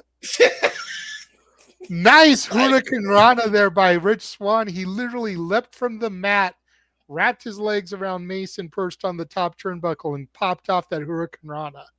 I was going to say, by the way, that choke, great Hurricane Rana, I agree. Very reminiscent of Victoria when she used to do that choke. If you all remember the Crazy Chick days of Victoria. Ooh, tried to go for a Rolling Thunder moonsault splash. Got countered by Charles Mason. Meteor into the corner. Into that cartwheel Death Valley driver. Super impressive. Into a cover. There's two. And a kick out by Rich Swann. Yeah, I love the way he pops them up for that Death Valley driver. Just grabs the hand. Just a little pull for momentum. And then boom. Yeah, no honestly. Wasted motion. Yeah, honestly, it's very reminiscent of Jordan Devlin's side when he pulls him into that. It's very innovative. Oh, no, he's fish hooking him. No! Wait. Ah! Why did you rub it in your chest? That's so grody. And now he's fish hooking him more. Oh, no. He's biting his finger. Well, you kind of had that one coming to you, bud. High kick by Rich Swann. Springboard. Clothesline by... That was a great cutoff there by Charles Mason. No, not the fish hook. Into the lariat. Oh, my God. Turn him inside out. It's over. 2. Oh, I thought that was going to be it. Wow, I bet on that. No pun intended. Or maybe almost a spin the block, which is Santana's finishing move. Yeah, maybe a shout to him, perhaps, who's in the show later on tonight. Look again here. Boom. Yeah, that was turned him inside out. Maybe that's why that didn't put him away, because it's so similar to spin the block, which is his finisher. Oh, nice double kick combination into a final cut to the back of the neck of Charles Mason by Rich Swann into a frog splash from the middle rope. There's a cover. Hook to the outside leg and a kick out by Charles Mason.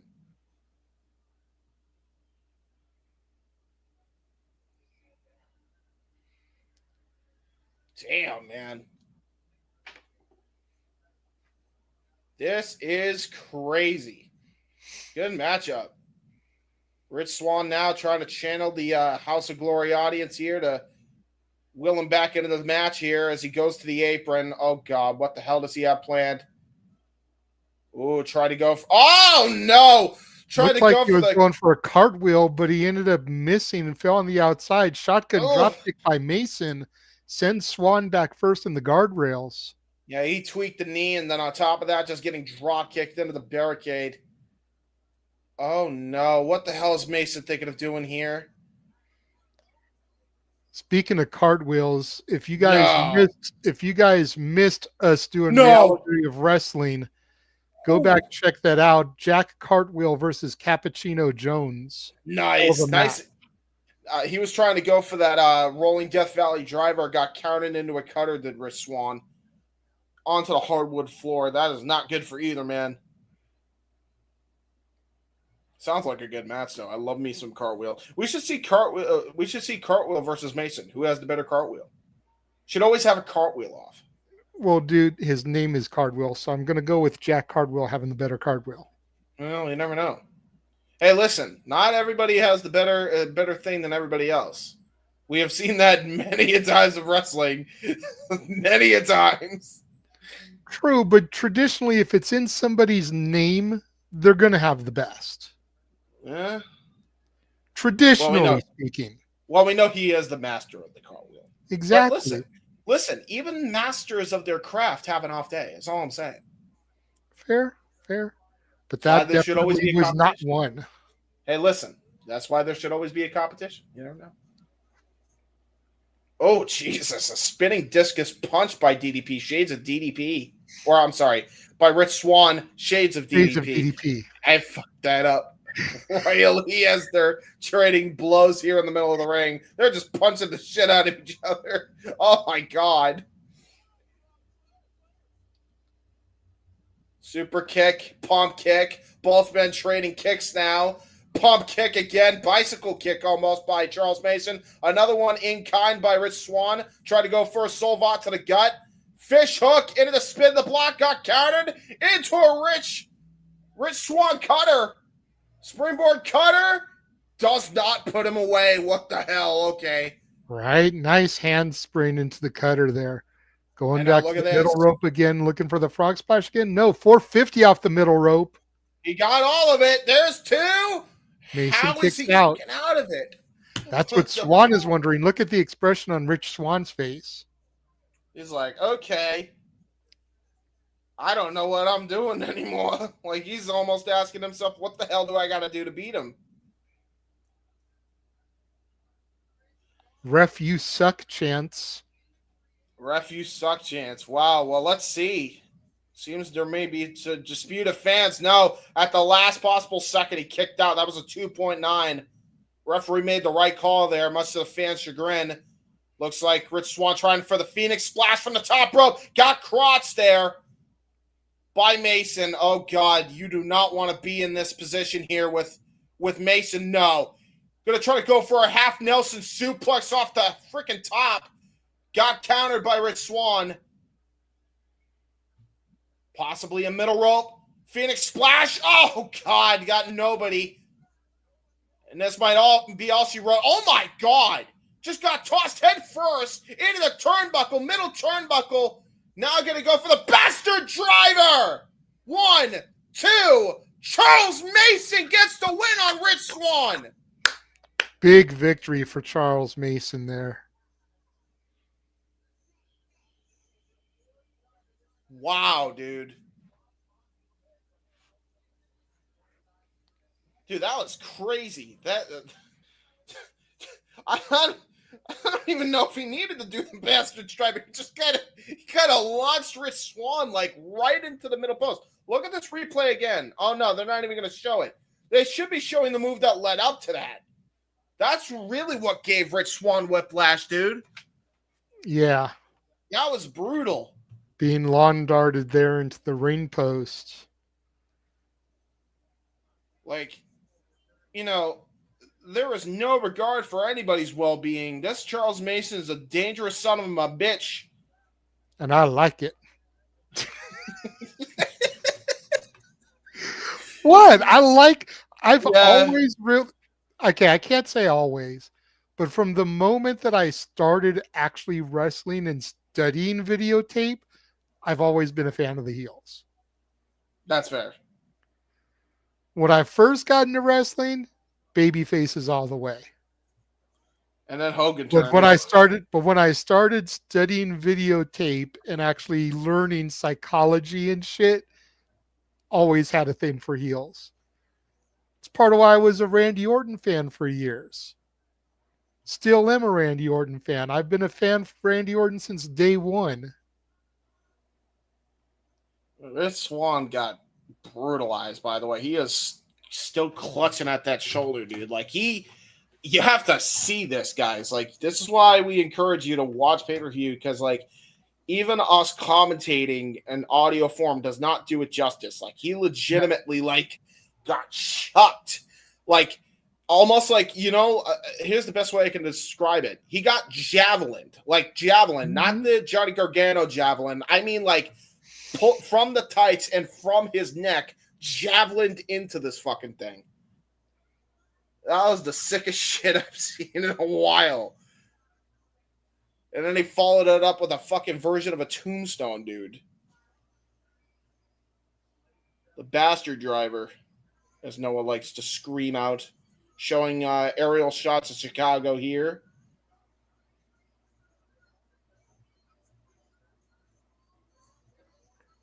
Think they're going to do an intermission which means we will skip. Well, actually, yes, we will, but let's take turns. If we need to get drinks, go to the bathroom, then we can skip. Yeah, that makes sense. Let's So actually let's actually find the time code first, and then pause, and then we'll do our thing. Okay. Because that makes more sense. I don't know. I'm I just. figure just like let it run while we do that, and then we can cue it up. That makes sense. That makes sense. Never mind. Yeah, do the simpler thing. James, stupid. Okay, you'll All right, go. Who's going first? You already took your headset off. Go first. Okay, going for. Sorry, Tism activated. Tism is tisming. Tism is tisming, indeed.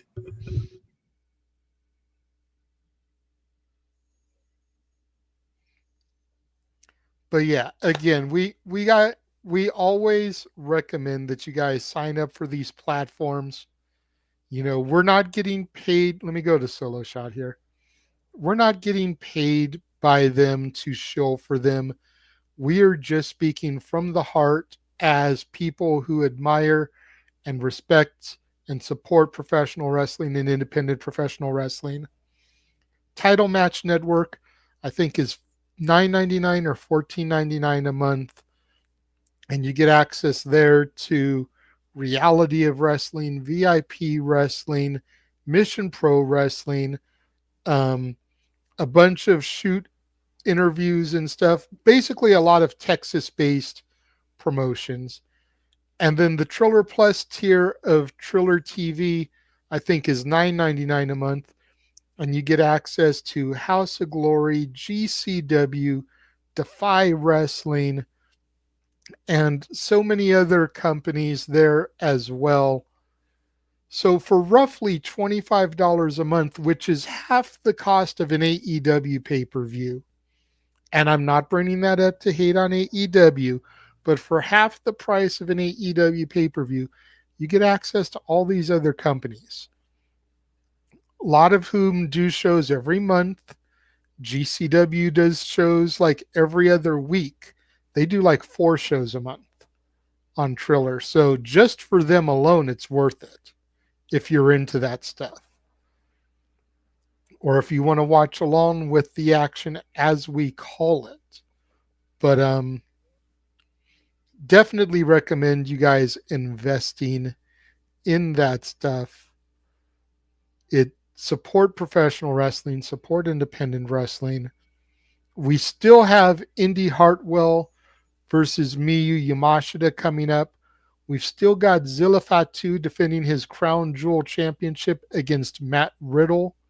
We still have Cedric Alexander challenging Mike Santana for the world title. Lots more to come. James, take it away. Okay. Did you run down the rest of the card?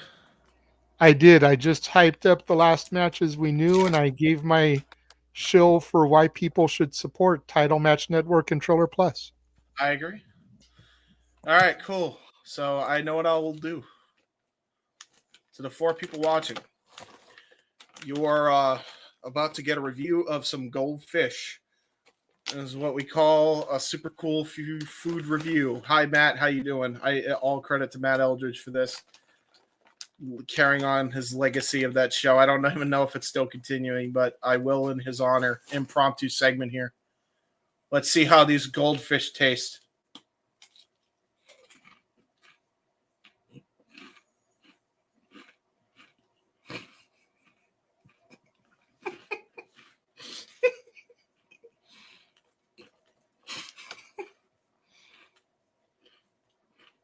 Sorry, I shouldn't laugh with my mouth full. Can you imagine what the fuck is James doing? I'm doing goldfish review. I will say, they are baked, they are cheesy, and they are crunchy, and they are crackers. That's about it. Thank you for tuning into my TED Talk. Anyway, yeah.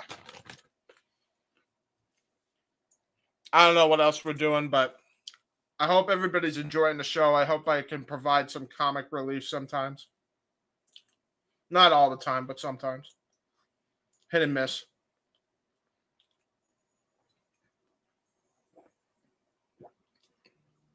and that is Fruit Punch Mio.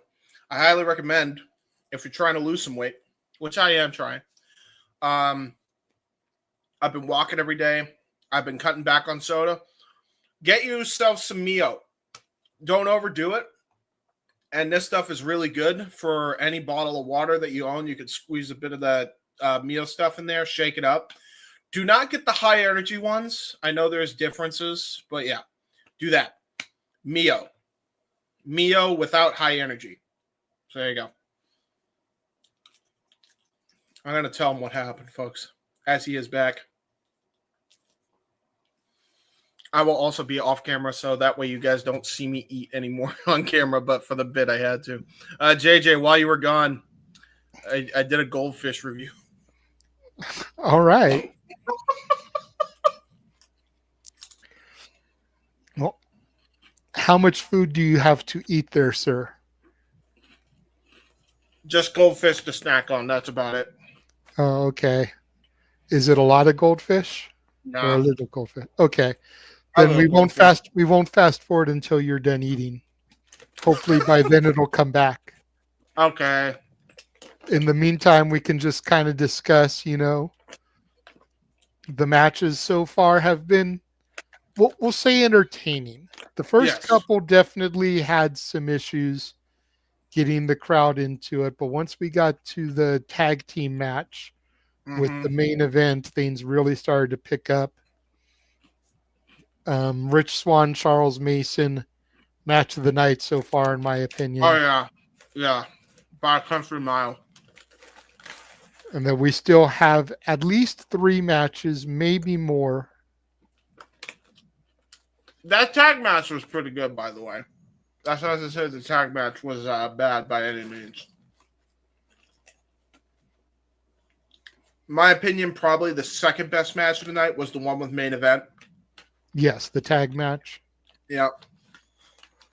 I would love to see them, and I'd love to see them take the act outside of House of Glory, though, because I feel like they could get over with that act, like, on a wider basis.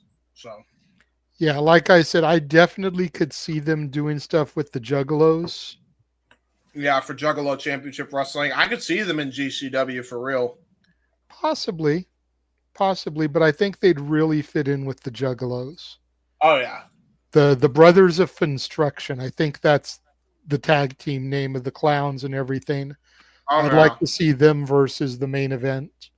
Then you've got the whole circus act going because you've got the lion, you've got the clowns. It just sounds like something that they would book. Too Tough Tony just chilling, watching it all. Right. I believe I saw Too Tough Tony is going into the Deathmatch Hall of Fame this year. Yeah. During the Tournament of Survival, Cage of Survival weekend. Yeah, that makes a lot of sense. Well deserved. He was doing that crazy ass shit in deathmatch wrestling even before my fucking time. So, yeah, if anybody deserves a crazy motherfucker award like that, it's definitely Too Tough Tony. So, which let me just say, June 7th is a son of a bitch day because we've got the AAA Worlds Collide show. We've got Money in the Bank. So that already eliminates us for doing anything else. But it's also Tournament of Survival for GCW, and it's the House of Glory Puerto Rican show that Mike Santana's hosting. Oh, boy. So there's like 4 shows happening that day, all of which I would love to cover. And unfortunately, we can't because we got to cover the big ones for the E. Even if we do a split team, we can only cover one of the other 2. Yeah, that's true. Both of them. Yeah, and to be honest, unless Walter comes back, I don't even think we have the manpower right now to do that. So, yeah, and if we do a split, I'd rather do the House of Glory show because Sunday is Cage of Survival for GCW. So we could always just double feature it and run back Tournament of Survival Yes. and then go before straight Campus Drive. into the other one. Yeah. Yeah, I agree.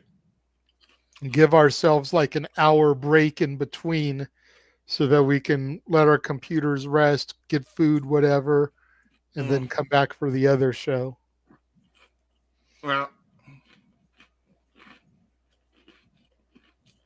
Well, I have an idea, and I'm not opposed to doing it. We had talked about it. Mm-hmm. And I kind of owe Noah for kind of covering me by himself on Wednesday. So why don't I do the House of Glory show while you guys do the WWE shows?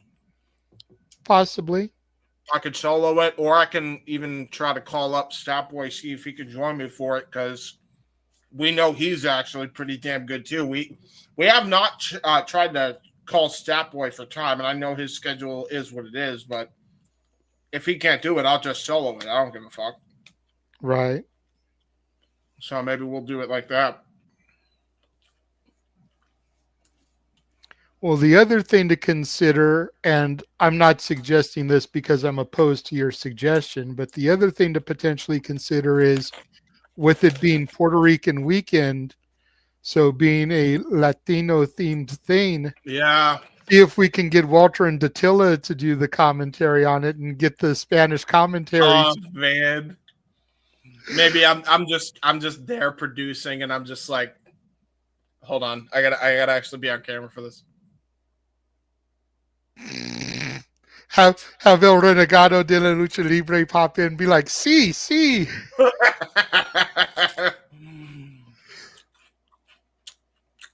All I know is that one time that the football announcer was on a commercial for an insurance for a Geico commercial, I think, and he was like covering chess in the same way he covers soccer.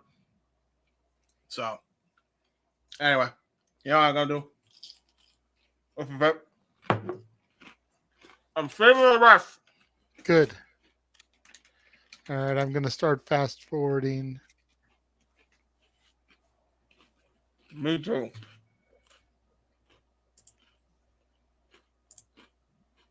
Oh, wow. This goes for a while. Oh, my God.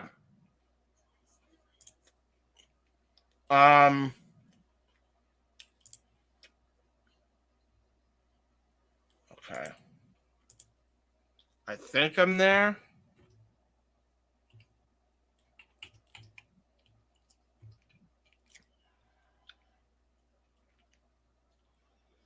Okay. 2:10:02 is when it picks back up. So whenever you get there, just let me know. There. All right.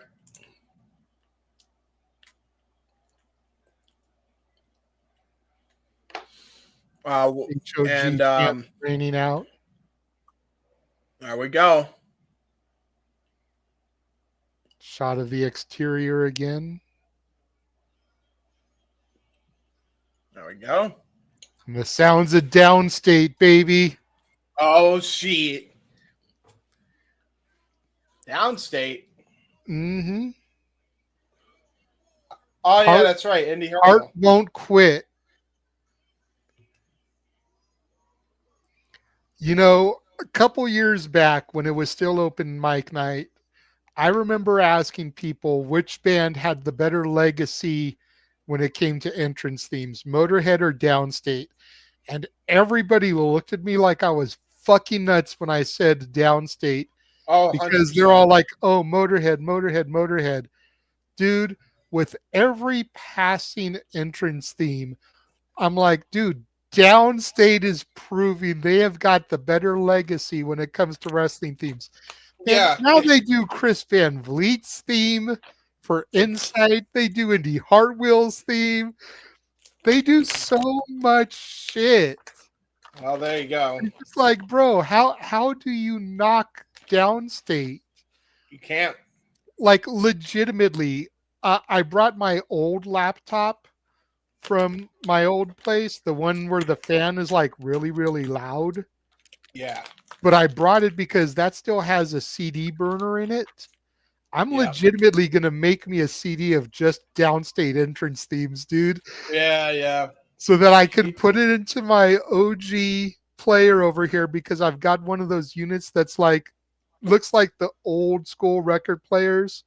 You lift it up, you can play records. There's a thing that pops out of the front for CD. It's got a radio tuner. And then there's a little thing in the side for audio cassettes. I But actually it looks like used. the old school, like 50s models record players. Yeah. So Yeah. I'm going to True. make me the CD and I'm just going to put it in there and just start bumping my downstate entrance theme CD, bro. Bro, I actually used Downstate for a faction in my CAW league, so I've even used Downstate for themes, Telling you, technically dude. speaking. Dude, apparently you can just message downstate, like slide into the DMs and ask them to do a song for you and they'll quote you a price. I'm literally thinking about sliding in their DMs to see how much they would charge to make a song for the Saturday Shenanigans and have downstate do our fucking theme song, bro. That would be pretty good. That would be pretty good. For I would have real. a great time with that. Hell yeah. Both competitors Dude, in the ring. Referee calls for the bell here. I would love for them to do, you know what I would like to do, because I know we still have to do at some point 70s karaoke. I'd love for them to do that 70s show cover. Oh, here comes the Solomonster. Oh shit! And he's got the Jason title. Solomon championship in hand. Here's the announcement. We knew about the announcement, but we're about to see it executed here. Oh boy. Co-host of the Tuesday Night Titans with JD from New York, host of the Solomonster Sounds Off, Jason Solomon, the House of Glory Commissioner. Apparently, Says, what first does of all, what everybody does think everyone about think of House of Glory tonight? I believe he's the general manager of the show, by the way. Same difference. General manager, commissioner, same position at the end of the day.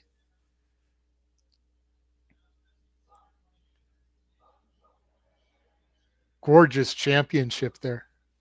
Very good.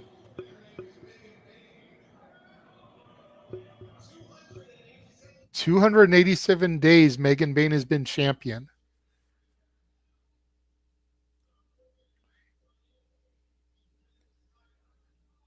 Unable to defend the title.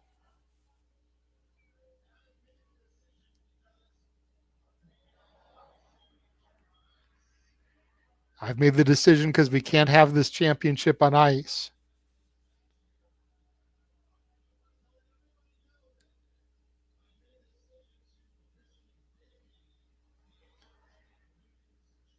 Championship's been officially vacated.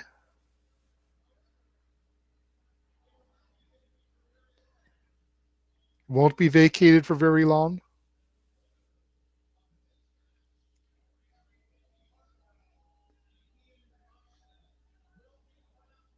Winner of this match will be crowned the brand new House of Glory Women's Champion. Did you see the look on Indi's face when he started to make the announcement? She was like, whoa, what the fuck? And even Miyu was like, okay, let's fucking go. You got to figure these two women going into this match, you know, we all know wrestling's predetermined. They probably already knew who was going to win the match.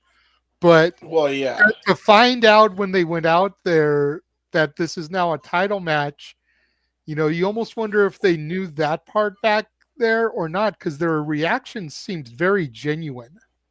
That is I gotta tell you, That's a gorgeous women's championship.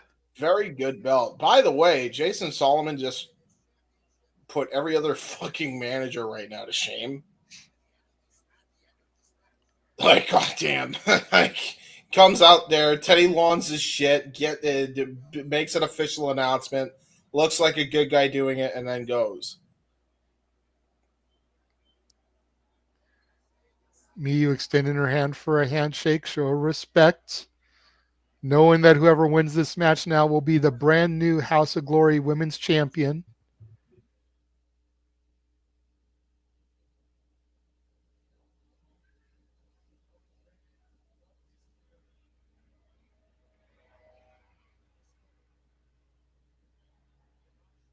So apparently, JD is definitely not here. If it is in Chicago, maybe he just couldn't make it down for some reason. But yeah, Maybe, that's but this is the second show that he hasn't done because he didn't do the House of Glory Isolation show in April either.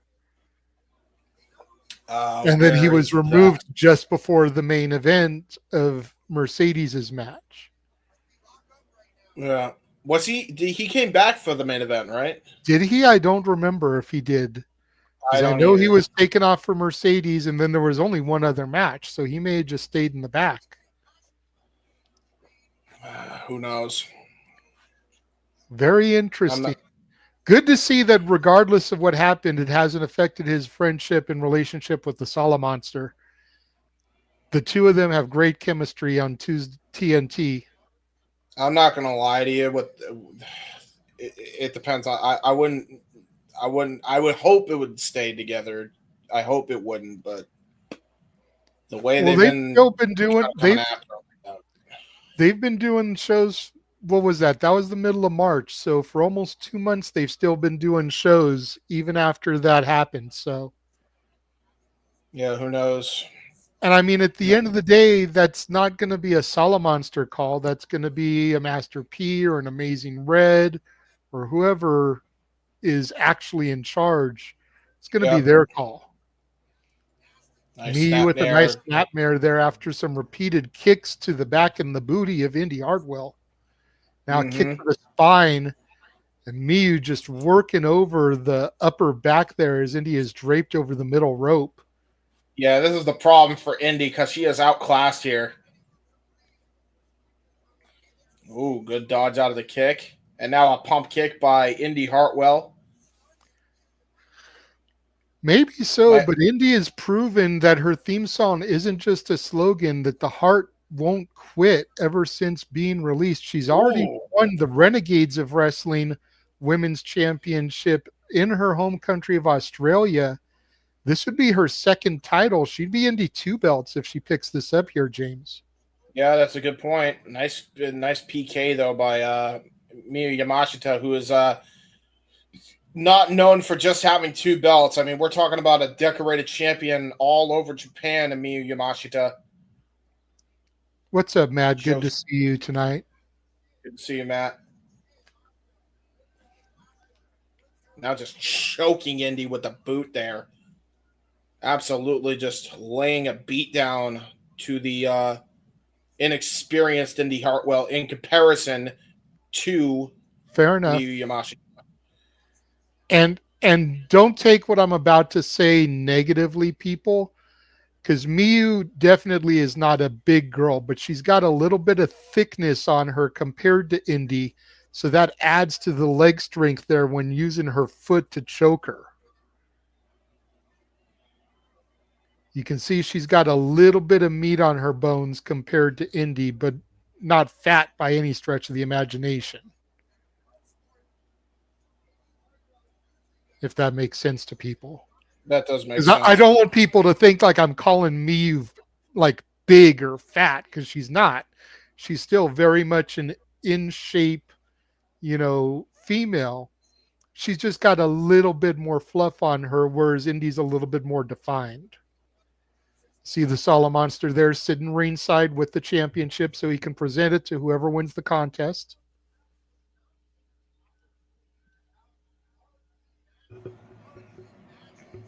Here we go.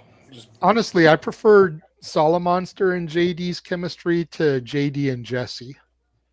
Yeah, Jesse ain't. Jesse's not bad. I just feel that Jason and JD and Jason were a better team. I'm gonna be honest here. I'm gonna be honest. Even better than JD and Baydala. They had good chemistry too, but I just feel like the Sala Monster was the perfect foil to JD. Yeah, he was. Because I've actually seen times that Sala Monster has reined JD in and called JD on his bullshit. Whereas Jesse, not so much. Indi goes down for a pin attempt after the short clothesline, only gets a 2 count. Miyu kicked out. Yep, Miyu is definitely showing a heart of a fighter. I mean, we know how decorated she is. She hasn't won championships just by laying down. That's for damn sure.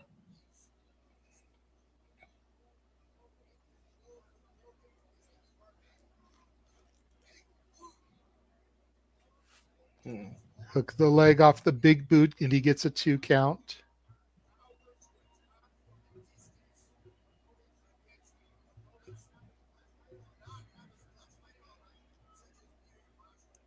Oh, good kick right to the leg, right to the back of the knee too. That's not good. That's how you could blow out a knee, and we know the history of knee issues for Indi Hartwell. Yeah, she had an injured knee when she got drafted. Mm-hmm. Kick to the midsection, drops Miyu to the mat. It's Indi going for here.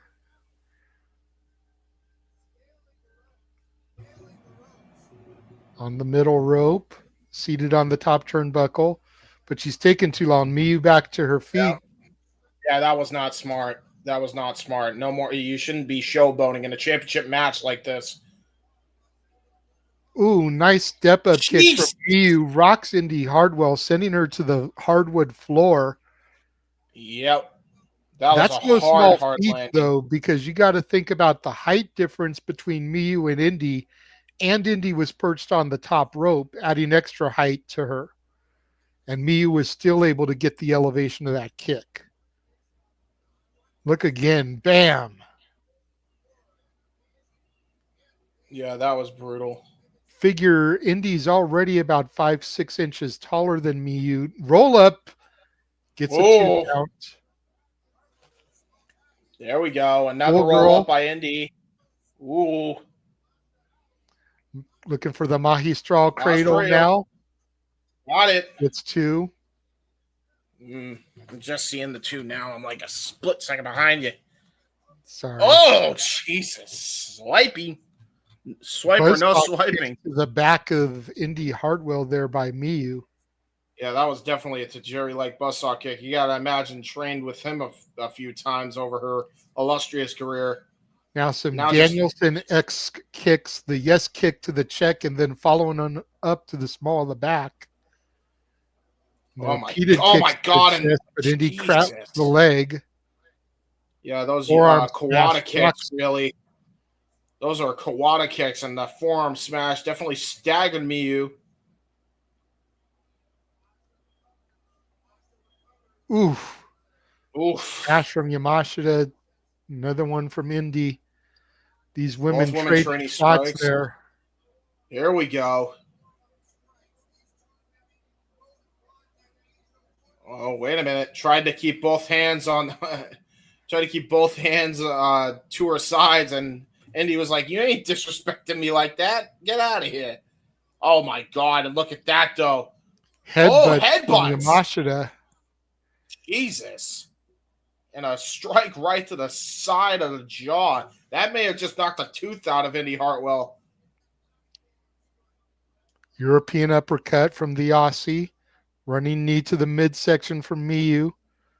Pop-up spine buster from Indi. High stack. Brilliant. 2 count. Uh-oh. Yeah, I thought she was about to turn that into a submission. I thought she was too. I thought she was going to go for a triangle choke. Yeah, that's what it looked like. Or a crippler crossface.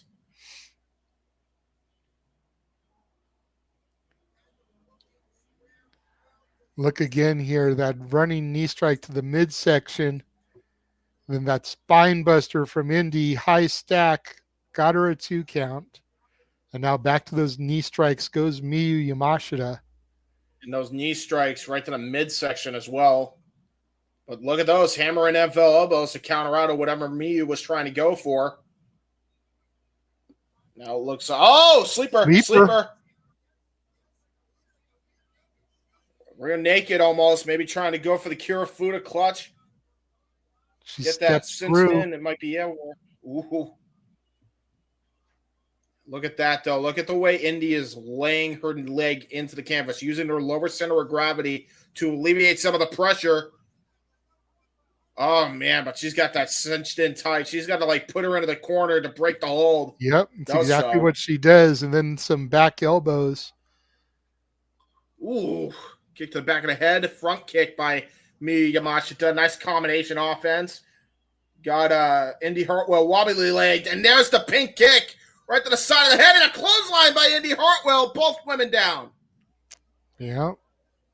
Didn't capitalize off that pink kick. Instead, she sent Indi into the ropes. Indi was able to get some momentum, clothesline her, and drop her. Yeah, and that might be a decision to prove costly for the women's championship here.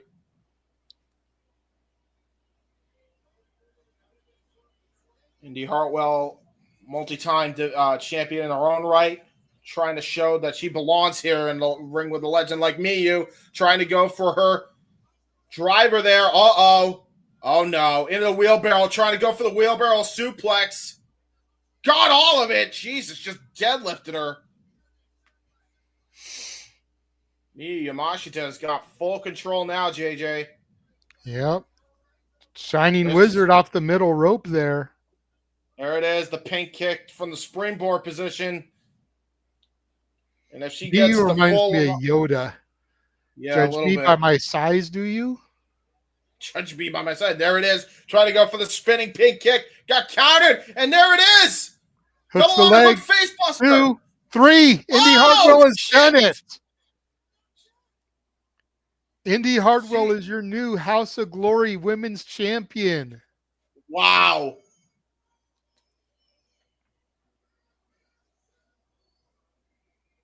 Just realized I totally forgot to put the graphic up for this match. Oh, no, you're fine. Show it now. Might as well show it now. Why not? No. We have a new champion, guys. The Sala Monster hands her the championship and then raises her arm in victory as Indi Hartwell parades around the ring, goes up to Miyu.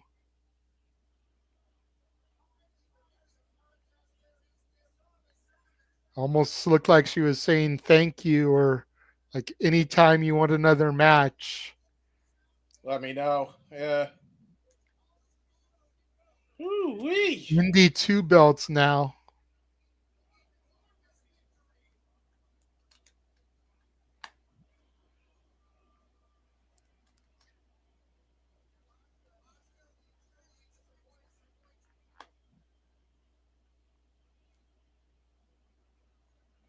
Miyu Yamashita a bit disappointed in herself. You can see the look in her eyes here.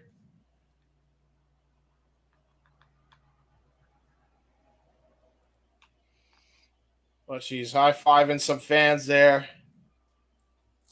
Oh, well, she didn't like one fan taking a picture of her. Miyu feels like the woman you just don't want to trifle with. No. I sure as hell wouldn't.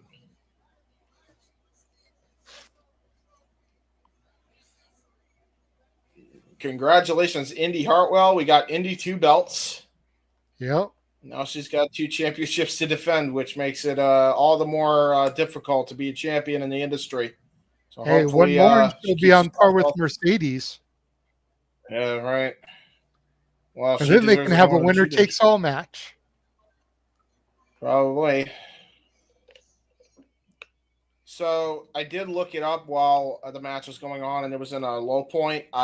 You're not the only. You and I aren't the only ones with that theory that JD might be Gonzo.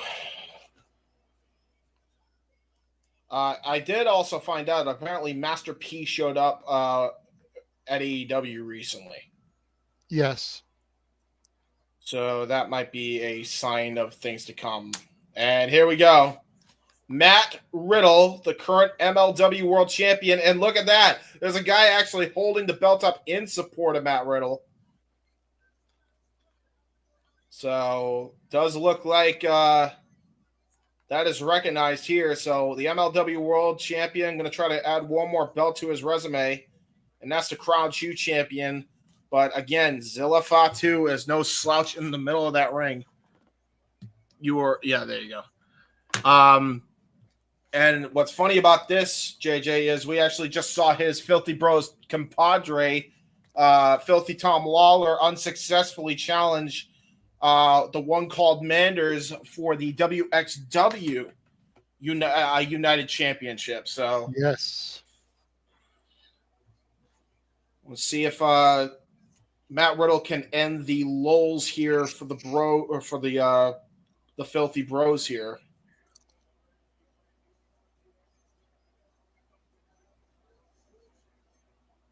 And again, when you're dealing with a guy like this, I think that's easier said than done. Part of the bloodline. This man is definitely no slouch in that ring, and that stare tells the whole story.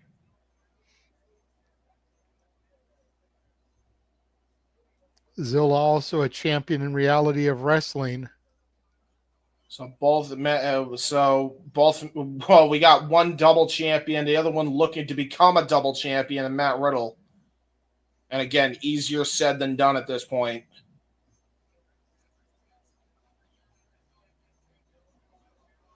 Man, that death stare is intimidating as hell. And look at that, man. He is hyped. The crowd absolutely love them, some Zilla Fatu. Gets back his hat. Crowd is really going nuts for Zilla. Holy shit. Telling you, dude, there's something about Zilla. Well, there you go. See what happens here. See if his fanfare is judging by the fanfare, it seems like he's definitely going to put on a hell of a match here with the King of Bros. What's up, Charles? There you go. He's been here the whole time, but just was able to type out in the live chat. So apparently he's been multitasking, but we appreciate the fact that you've been here, bro. Thank you, brother. Appreciate it. We have this match. We've got the Santana Cedric Alexander match. And then that'll be it. Unless there's another match that I don't know of, those are the only two matches left. House of Glory Championship on the line? That's World the Santana title? Match. Oh, okay. Cedric Alexander. Oh, that's interesting. Santana is their world champion. Well, Zilla is basically their Intercontinental champion. Listen, considering he joined up with MVP not too long ago, who knows? I don't know if it'll be like that for long. I say that as if we're live. This is pre-taped, but I don't know. So honestly, the only match that I knew the outcome of was the women's match, because I knew that Sala Monster had made the announcement. I knew Megan Bain had been stripped, and pictures have been circulating all week of Indi Hartwell with the title. That's the only one that I knew the outcome of. Every other match that we've done here tonight, I have not known the outcome for, or I do not know the outcome for. So.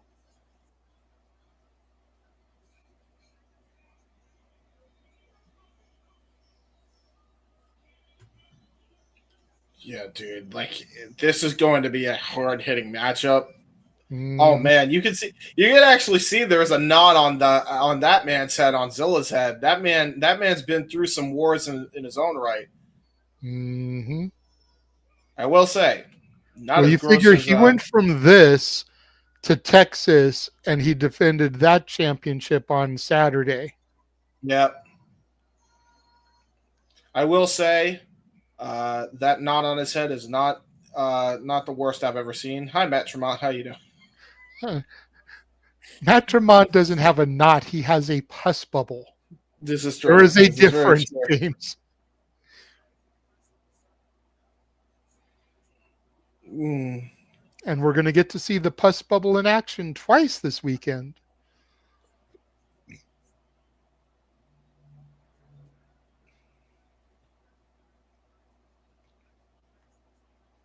And I know James is going to enjoy every minute of it. Enjoy what? Getting to see fuck Matt that. come onto the pus bubble twice. Nope. No, sir. No. Referee calls for the bell, and the Crown Jewel Championship is underway. Here we go, baby. Zilla Fatu. Y'all know what I mean. You know, I ain't gonna lie. Very real possibility that, and look at, man, he is a fan fucking favorite here. He very well might be next on the WWE roster call-ups early before and bypass developmental, just by reaction alone. We'll see how his wrestling is. For me, have this you is my not first seen time. Zilla? I don't think so. I think it's my first time seeing him. Okay. So Let me put it to you this way, bro. He's in the ring with a former WWE main eventer. That should tell you everything that you need to know about Zilla Fatu. Okay, so why isn't he in there? He and Jacob should be teaming and running rough shot. He's a champion at Reality of Wrestling. He's being trained and groomed by Booker T. He's in the ring with a former WWE Tag Team Champion and main eventer. Yep. And he's a member of the Bloodline. Son of Umaga. Yeah. So why isn't he there yet? He should already be there, in my opinion. I guess so, but I guess he still definitely has some work, but like you can tell that they're scouting him because of the positioning, the fact that he's Zilla 2 belts, the fact that he's working with everybody. Riddle tried to get the RKO out of nowhere, and Zilla had it scouted. He took a few pages from his old tag team partner's playbook, huh? Oh yeah. Shit. Oh shit. He almost caught him with that one. The RK bro, as I like to call it. That's what can't really, because that's his initial, so it don't make sense. But yeah, you know. Test of strength here by both men. There. Love how effortless and seamless Matt Riddle was just able to transition into a freaking side lock out of that and into a headlock. But look at this, man. He was going for the headlock takeover, but Zilla was able to keep that center of gravity and refuse it. I was about to say, it looked like he was about to go for a backdrop driver suplex as well. That could have been bad for Matt Riddle. Oh, knife edge chop. Holy. Matt Riddle now is just hung up on the ropes. Oh, my God. Oh, my God. Headbutt right to the shoulder. Oh, no. Only garners a 2, but that is a bad day to get hit with the head of a Samoan. I guess no day is a good day. Oh, good counter there by Matt Riddle. Turned it into a triangle, took Zilla over the top rope onto the floor, and there's a PK to follow up. Very nicely done. And that just collapses on Fatu. Jesus, okay. Well, he did the fanciest move into the sloppiest move, and he's like, hey, just has to be effective. That headbutt was fucking crazy, by the way. Holy shit. That was fun. Open palm strike by Matt Riddle. Oh, gee, did he just headbutt him again, or was that a chop? Mm-hmm. Oh boy, he using his head to effectiveness here. He's definitely. Hey, can you tell I'm Samoan? Let me show you some headbutts.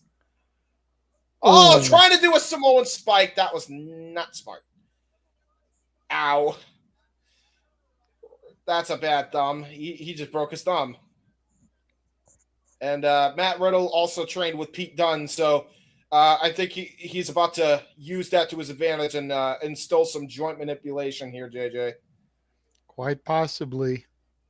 It's not going to be good. Assuming Zilla will let him. That's a good point. You got to figure Zilla's got the weight advantage. Both are about even in the height. Oh, Zilla's floating got the weight, but Riddle's got the experience. Yeah, Riddle. Let's not count out Riddle's MMA background as well. Yeah, and Riddle just showed off his agility as well with that floating bro. It got him a 2 count, but still, yeah, veteran experience is definitely going to outweigh a lot of that here. Barefooted stomp into a senton. Look again at the floating bro, executed beautifully by Riddle. And Riddle another gaining some senton. steam here, gets a 2 count on Zilla. Yeah, another senton kind of called for that cover. He's really trying to do as much damage as possible here. Again, he's got to keep the speed going. Zilla, I'm not saying Zilla can't work fast pace, but at a little bit heavier, you're going to get blown up trying to work a fast paced style. So Riddle's got to use that speed and agility to his advantage here. Nice buzzsaw kick to the dome. Wow, that was crazy. Into a flash knee strike. Tried to go for a cover. Kicks out at 2 to Zilla. Strong head B, though, Simone. So you're definitely going to have to do a lot more damage to the head if you want to get that victory there, Matt. Mm-hmm. And he is no stranger. Matt Riddle, no stranger, actually, to fighting Samoan. Actually, a couple times fought Roman Reigns in his historic Universal Championship reign at one point. Yes, so he knows a thing or two about fighting some Samoan bloodline business. He knows a thing or two about a thing or two. Yes, he does. Trying to go for a Kimura lock.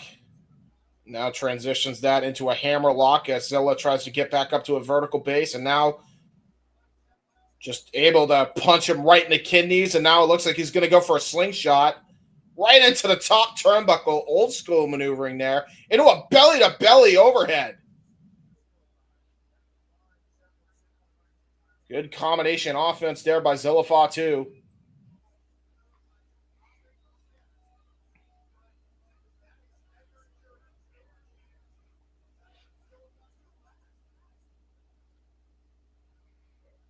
Zilla trying to get himself back up here as we see the replay of this maneuver here. Nice belly-to-belly throw again. And a headbutt.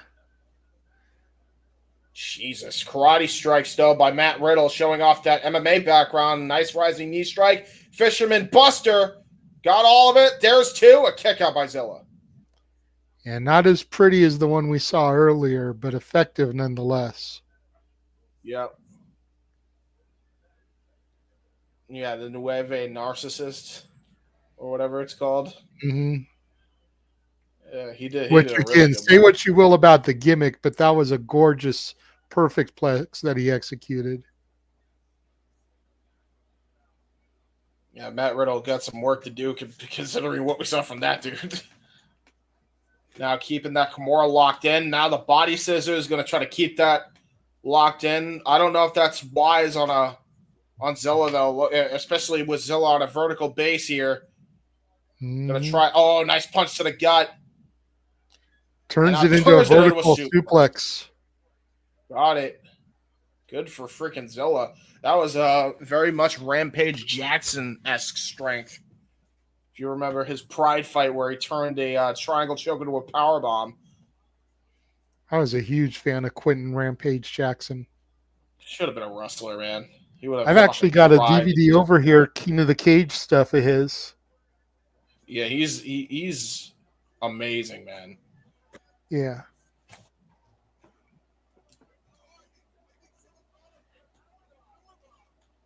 Jesus.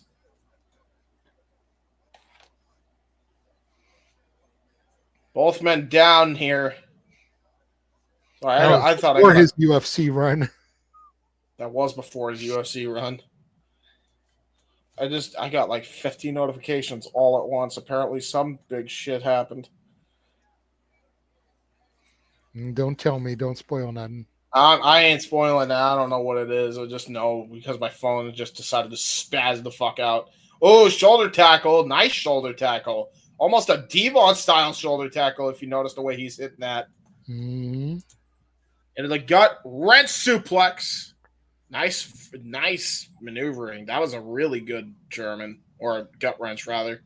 Well, keep in mind, James, that part of the reality of wrestling is TNT, Devon's Sons. So Ooh, there you huge go. Samoan splash, Uso splash off the top there from Zilla gets a 2 count. And look at So the the way fact Matt that Riddle he actually worked out with Devon's Sons could be where he got that shoulder tackle. probably. I wouldn't be surprised.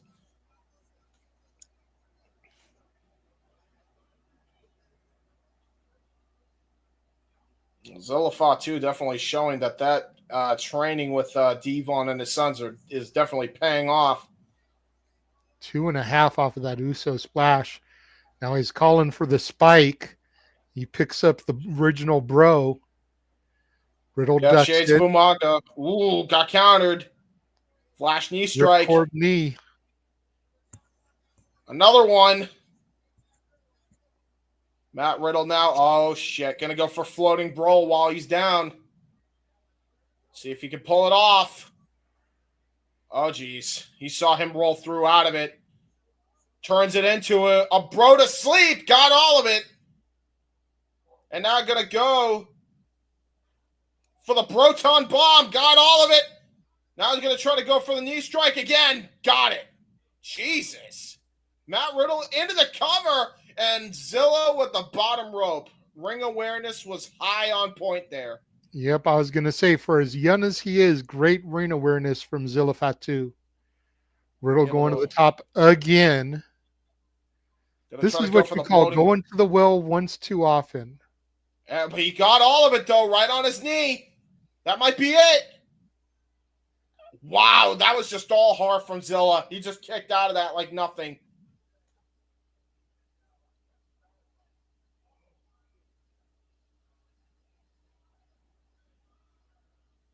Zilla Fatu showing a lot of heart for a young champion in this business for sure. And now Matt Riddle going to try to go for the RKO. Yep, he's hearing those voices in his head.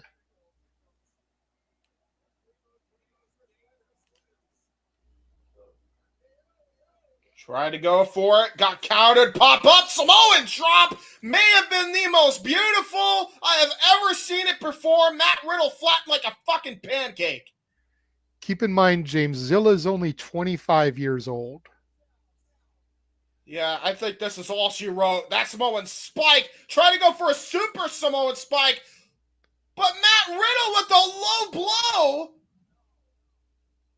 just stopped them from hitting it. I really was not expecting Matt Riddle to go to the well like that.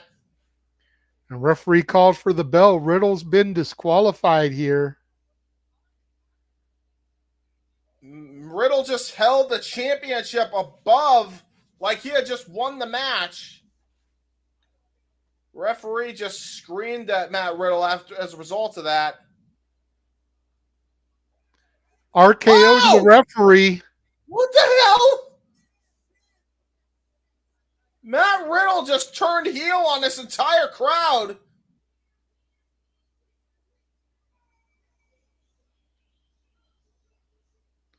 There's the jumping spike from Zilla. Superman spike. So much for that. But thanks for coming, Riddle. Tried to avoid this. We're going to get this ran back sooner rather than later.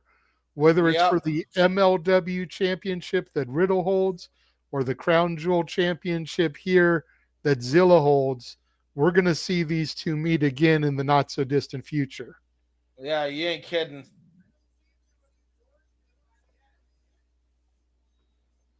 He was just trying not to get hit with that Super Samoan spike, but unfortunately... Can you blame him? Unfortunately, it was all for naught. He got hit with it in the end anyway. Like, would you want to get hit with that, James? You saw the way he did that pop-up Samoan drop. You want to get hit with a Superman punch Samoan spike?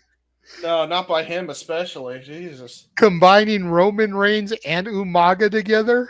That was really... Yeah, I really like that, by the way. That's an innovative thing. That's an innovative finish.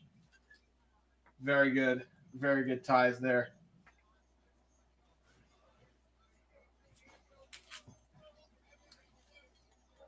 And here we go.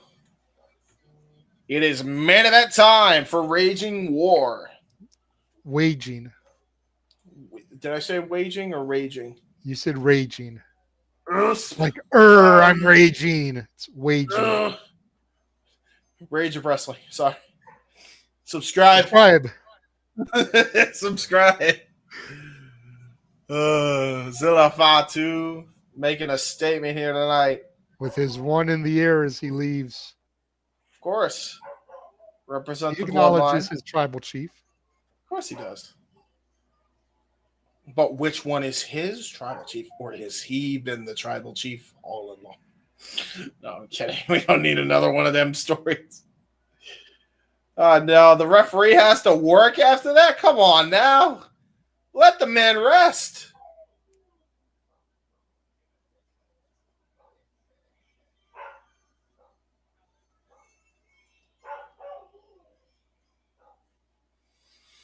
It is now time for the main event, folks.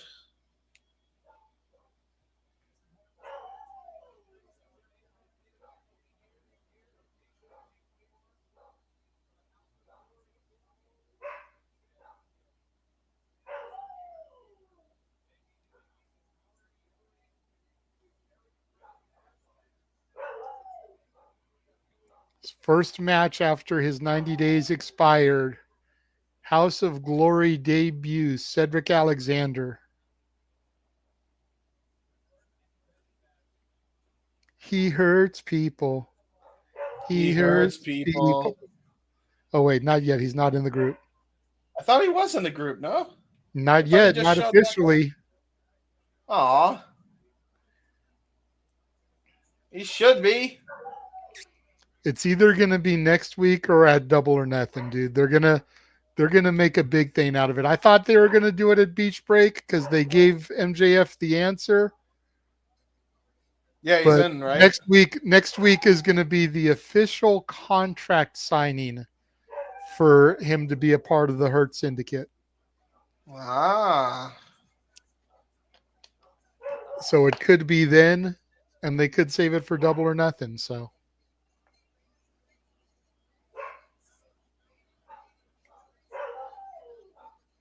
I'm hearing doggos. They're cute. yeah. They're adorable. Here comes the House of Glory World Champion Mike Santana, who's been on a roll as of late. All over the independents, including TNA and right here at House of Glory.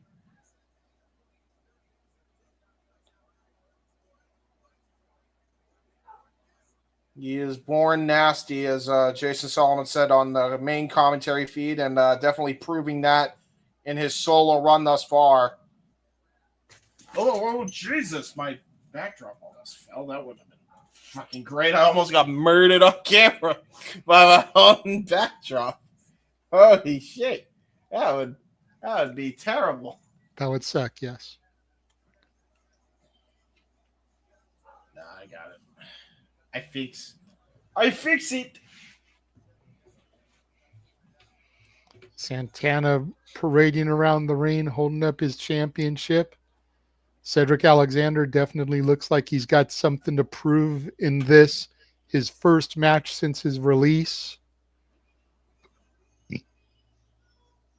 Oh, yeah, he did get released from TNA, didn't he? Which is Cedric Alexander's released from WWE. Oh, yeah, true. Remember, he had been in NXT for a while, helping out. Yeah, he was. That man has got a lot of shit to get off his chest for sure. Notice he's got some kinesio tape on his right shoulder, though. Yeah, Going into a match against somebody like Santana, that's a bullseye. Yeah, it is. Especially considering Santana is the current House of Glory World Champion.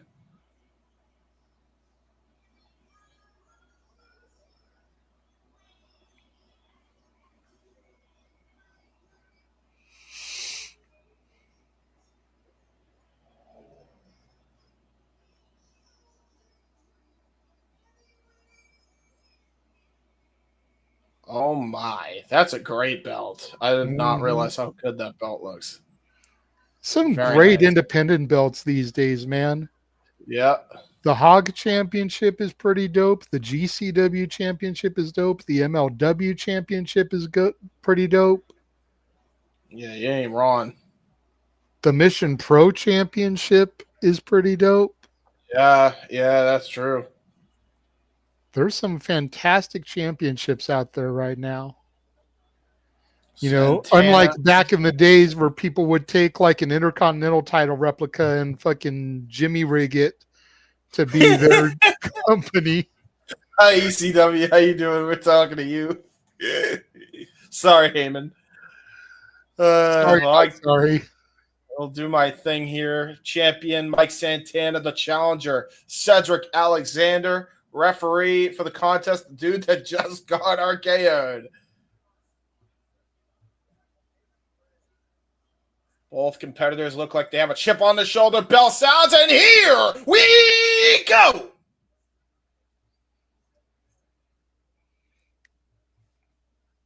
Cedric Alexander extending his hand for a show of sportsmanship. I wouldn't trust it because he hurt. I would, because there's no heat between these two. Santana's showing that respect right back. Let's have a good match. Oh, there you go. Here we go. It's one thing if two men have a storied history. It's another thing if it's their first encounter. And to my knowledge, this is the first time these two have ever met with each other. So there's no reason to not show some sportsmanship at the beginning. Yeah, definitely both men tag team experts now trying to go have their hand in the singles ranks. And have for a while in Cedric's case. Actually, Cedric, a former WWE Cruiserweight champion, former Ring of Honor television champion, actually tag teamed with the likes of Caprice Coleman and Shelton Benjamin. And then on the other side, you have Mike Santana, primarily broke into the business with his old running buddy Angel Ortiz as part of LAX, and then later as Proud and Powerful.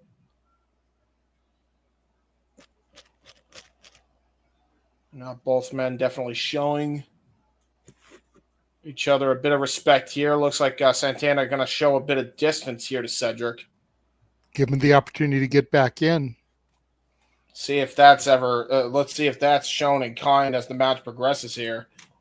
Maybe trying to go for a test of strength here. Oh, nice fake out. That was a fake out there by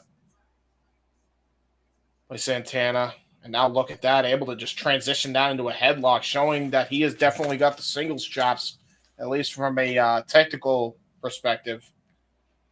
Cedric trying to pop his hips. He wanted to use his legs to grab Santana by the head. Santana with too much control there. Yep. Got it that second time. Now Alexander's got his legs grapevined around Santana's throat. Got to be careful not to choke too much. Referee in good position. Kip up from Santana breaks the hold. Now Mike Santana kind of almost jaw-jacking like, prove yourself to me, Cedric. And again, to your point, I mean, we'll see which one kind of goes for the tactics first, but you'll see that kinesio tape is all over Cedric Alexander. And that's got to be a bullseye target here for Mike Santana, who again grabs the headlock. But notice Cedric Alexander reached around for the waist. Yep.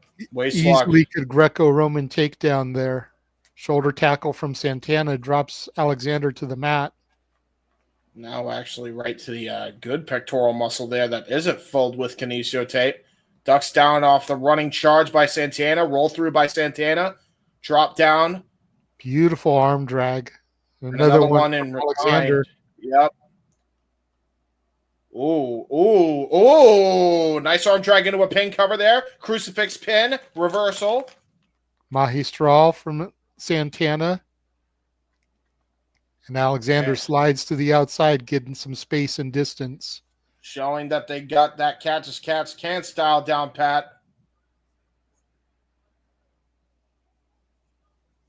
Everybody just showing these competitors with respect, almost watching intently as the match gets underway.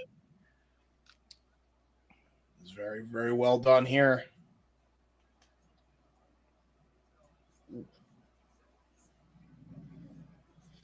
Cedric Alexander almost kind of insulted here. You got to imagine there's a lot going through his mind here. Again, you talked about it earlier. You saw the look on his face, almost like a chip on his shoulder since being released from the WWE. Mm-hmm. And Mike Santana had a chip on his shoulder ever since he's been released from AEW. So both men let go from the respective biggest orgs in the United States. Definitely looking for...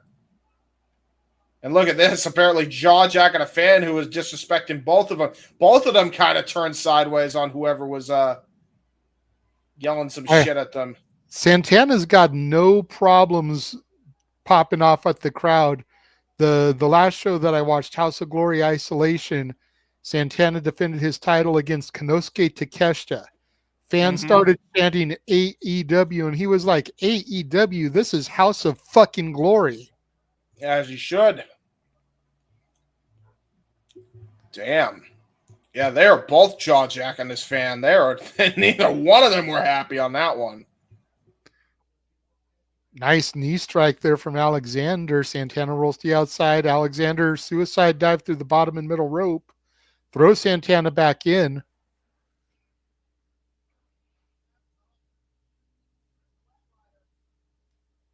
Gorgeous spinning flatliner there from Alexander. Got himself a 2 count. Now Alexander measuring him up. Kick to the spine. Santana pops right up though. Says, bring it. Come on. Take a look at that dive again. Alexander lighting Santana up with some chops in the corner.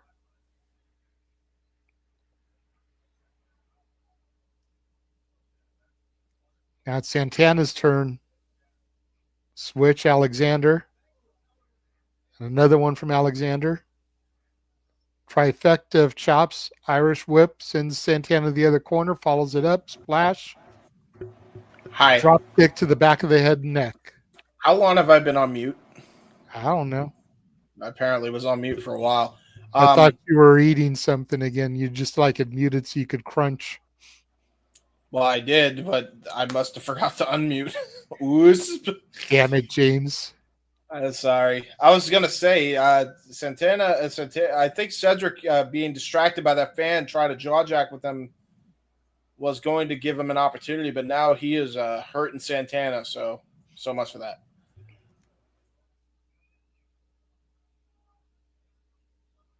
European uppercut there from Cedric. And another one. Chop light Santana up and makes him fall down to the mat. Now knee to the face of Santana from Alexander.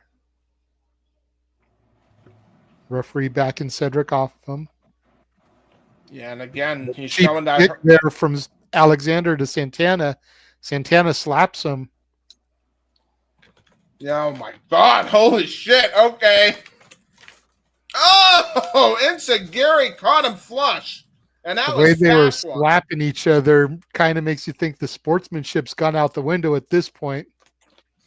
Oh yeah, you ain't kidding. Holy shit! And by the way, like he is definitely showing his time with the Hurt Syndicate is paying dividends because he's using a lot of those tactics. Nice, nice jackhammer, short range jackhammer there by Cedric Alexander. Only garnished a 2 count. Almost like a snap suplex Dynamite Kid style into that fucking lateral press.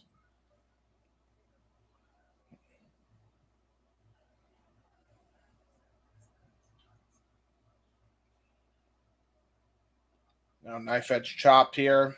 Exchanged by Mike Santana and Cedric Alexander. Leapfrog over Alexander. Goes Mike Santana and a drop kick right to the mush. Now going for his own suicide dive. Got all of it. Jesus, almost running over the entire front row as a result of it.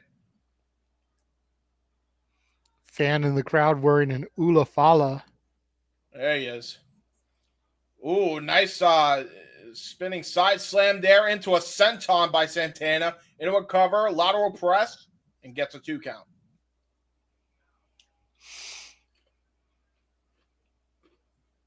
Santana's starting to get a little frustrated. You can see it. Yeah, you can definitely see it. He is not happy. Thought he had him win. Yeah, he had him won there, but can't afford to get too sidetracked here. You got to stay on him. Especially with how determined Cedric came into this. Again, Cedric's got a lot to prove, you know. They did Cedric dirty. Shelton, Bobby, MVP all got released. Cedric forced to stick around, run out the rest of his contracts in NXT. Nice knife edge chop. Oh my God, he just got freaking rocked with a jab right to the nose. I think that may have broken Cedric's nose. Oh my God. He almost got knocked out from that and now going to go for a backbreaker. Now the role's kind of reversed here. Now Mike Santana the one hurting him. Now going for those Danielson kicks to the back. I was telling him to get up. And he's like, nah, fuck you. I can take it.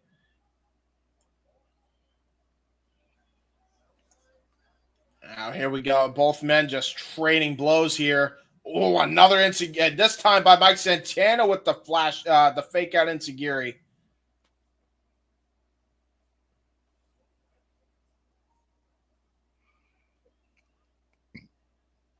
Knife edge chop by Mike Santana. Now the champion back in control. Cedric Alexander gets put to the other corner. Big boot by Cedric and an Enziguri counter out of the corner and a super kick to follow up. Shades of his old running buddy Shelton Benjamin. Now Cedric going to go to the top rope here, but got countered with a Superman forearm while he was perched up top. Trying to go for a top rope maneuver. Go ahead. Just saying some nice forearms there. Dropping Santana. Santana runs up. Nice superplex off the top. That was a snapping superplex, too. He leapt right up for that one. And now Cedric is the one in trouble again. And you talked about it earlier, JJ. The kinesio tape, that's now going to be a factor because look at where he's landed on and look at what he's favoring.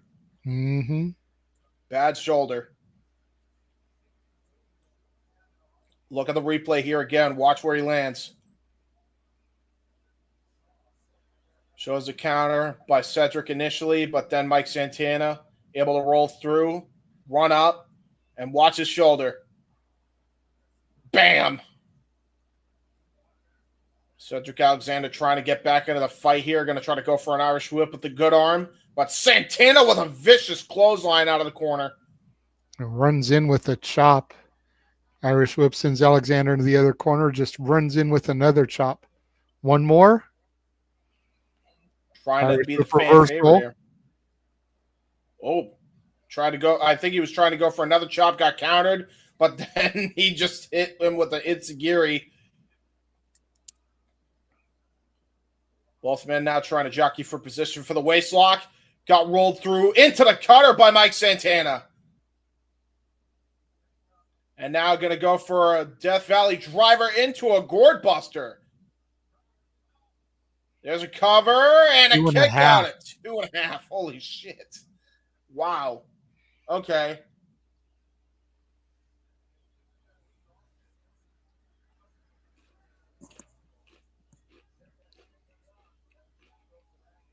Very good match so far between both competitors. Yeah, absolutely.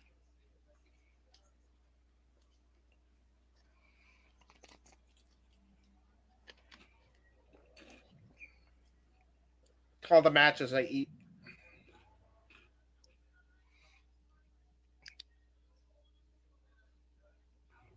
Knee strike to the face of Alexander from Santana.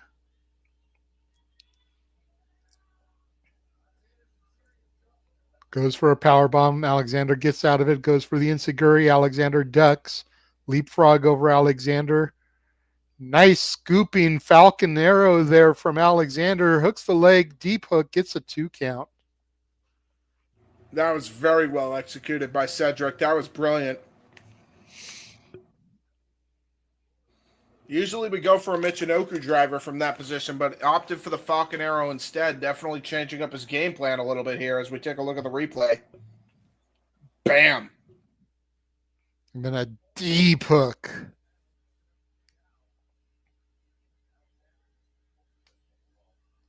Cedric just took off his wrist tape. Going for those Kawada kicks. Yeah, you got them all. Knife edge chop there by Santana in kind. Yeah, echoed through the building. You could hear it. Now trying to go for, nice dodge out of it. Try to go for a power bomb. Got all of it. High stack too. Kick out. Turns it into a brain buster. And a kick out. Floats that into a crippler crossface. Wow, okay. Didn't even waste any time there. Brilliant there by Cedric. Something I've never seen from him before. Definitely showing that he is more than just a one-trick pony like WWE tried to paint him out to be. Either that or he spent these 90 days working on some new offense. Well, there wasn't much else he could do. And now look at that. Turns it into the Angel's wings. Shades of Christopher Daniels. Hook to the outside leg and a kick out by Mike Santana. Almost got the championship.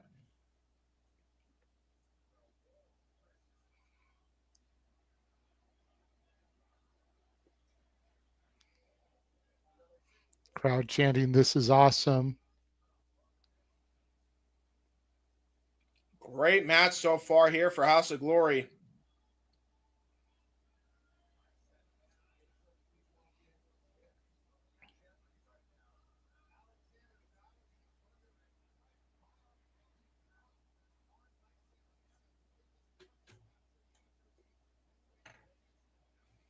Somebody on commentary, I think it was the new guy or the guy that we're not used to, said he got the bomb. He might need to drop a bomb on him, and I was like, well, he hit a power bomb and it wasn't enough. Now a sunset flip reversal. Ooh, PK reversed. Ow, pump kick. Another one by returned there by Cedric. I don't think that one had any muster behind it though. Oh, God! Holy Death Valley driver on the head and neck and a 2 count. How he kicked out of that is beyond me. Holy shit. Cannonball from Santana. Leaping cannonball. Hook to the inside leg this time and a kick out again by Cedric. Holy shit. Both men showing what they are made of here at House of Glory.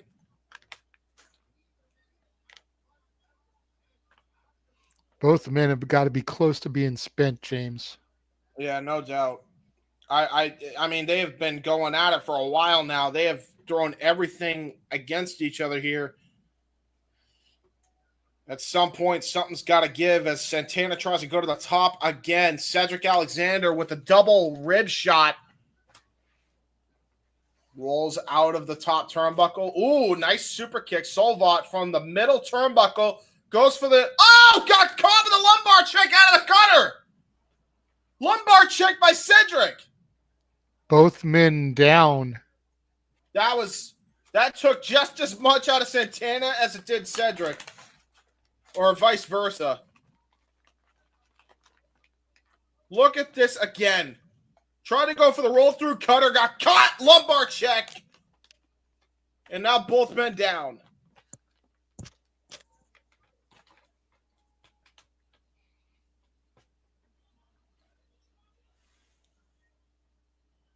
Now they're jaw-jacking each other one more time.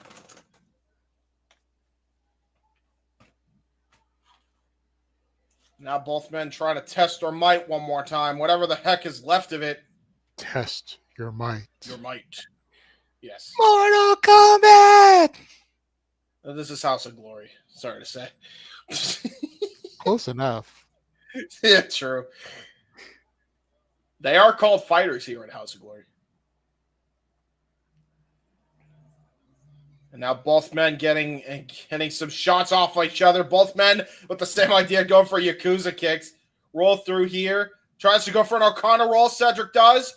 Got pushed off into a small package by Santana, trying to catch him with a quick pin. And now, trying to go for a roll through into the pin, and Santana got him! Santana got him with a jackknife cover! He held the tights, though. Yeah, that was crazy. See if Retain they the title. show it again, but he held the tights there, James. Yeah, he did. Well, he is born nasty.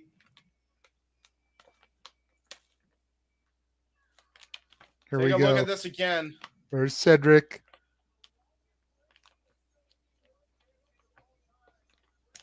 Whatever you got to do to get the W for sure. Santana pulled it off.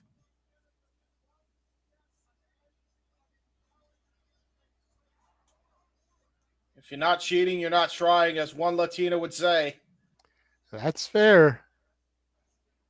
And he definitely may have bended the rules there a little bit.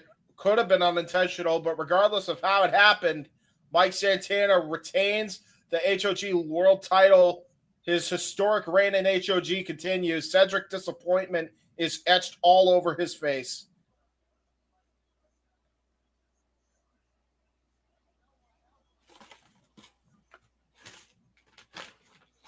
And the title now there. It looks like Cedric Alexander now in the middle of the ring. Maybe a sign of respect, perhaps.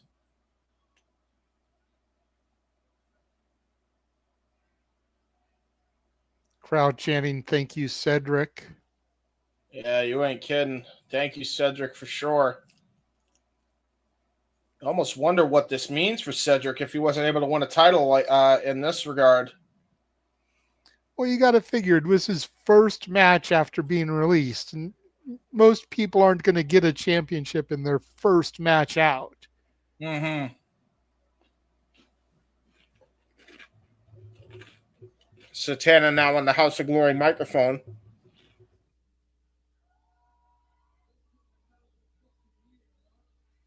It's been a hell of a fucking year.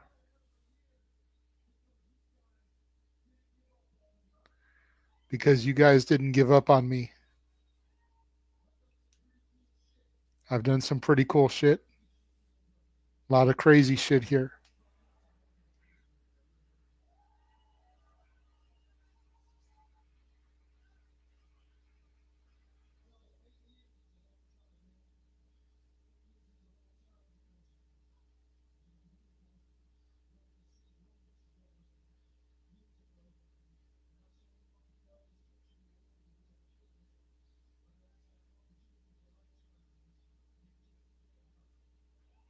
Talking about how it's been 8 or 9 years since they saw each other. Used to go up and down the roads, and then he got the opportunity of a lifetime and he killed it there.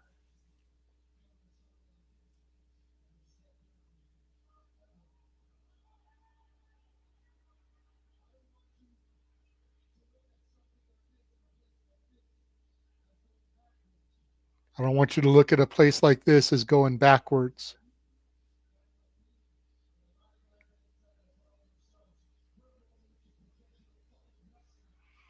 Guys like you, guys like me, guys that decide to bet on themselves are loyal to professional fucking wrestling. Amen.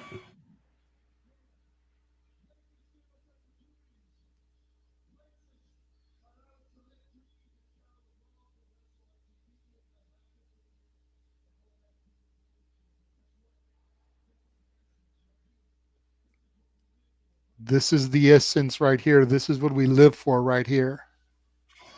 Mm.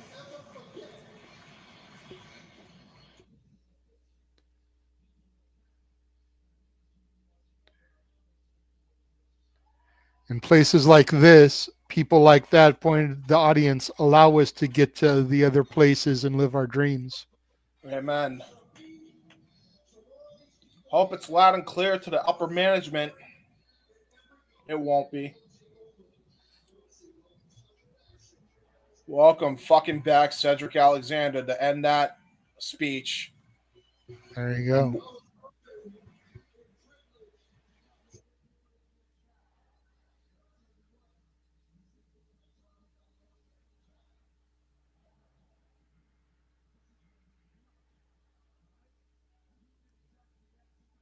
This is where we work, and you did exactly that tonight.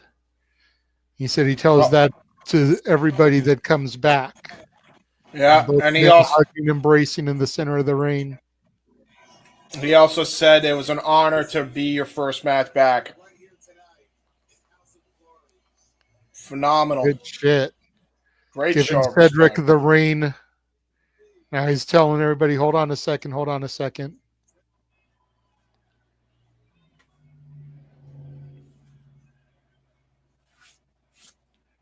Cedric now has the microphone. We're about to hear from him.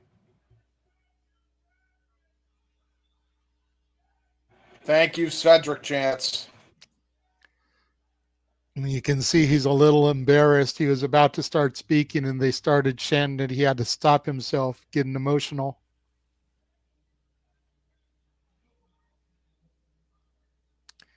Told myself I wasn't going to cry.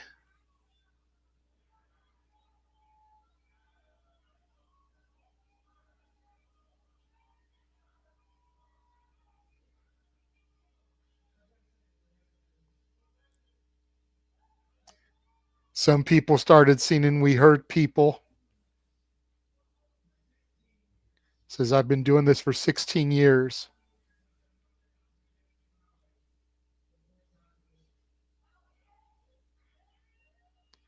And 9 of those 16 years were in WWE.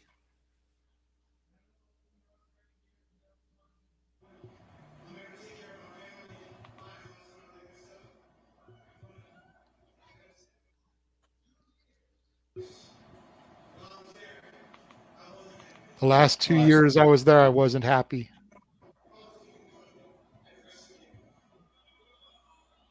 He didn't know if he was going to be good at wrestling anymore. Oh, God, man. I hate when they do that shit.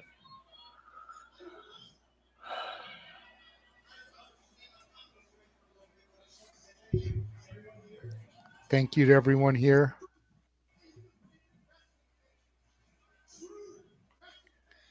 True wrestling fans, thank you.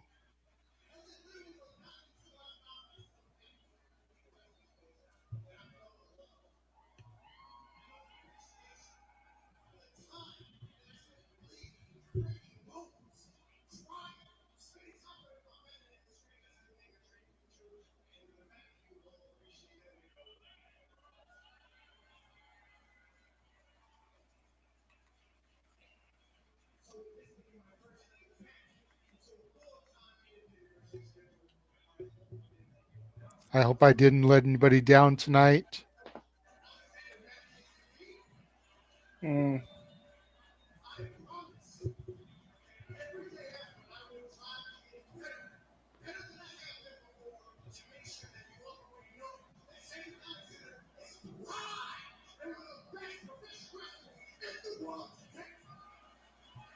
Oh, he is pissed.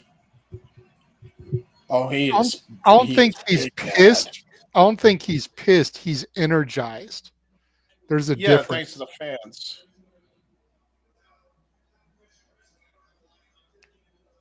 Without professional wrestling, I don't have a life. He gave him my wife, gave me my child, gave me everything I have. Mm-hmm. Thank you, House of Glory. I will be back. Nice.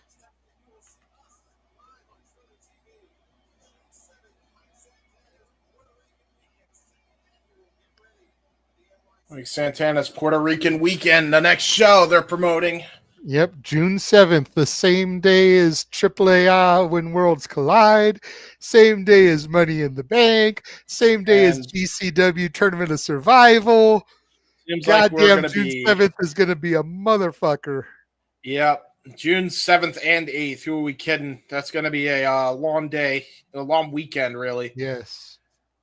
We'll be calling it here as we are now off the air. STF Media Graphic Info. Yes. Hell of a show.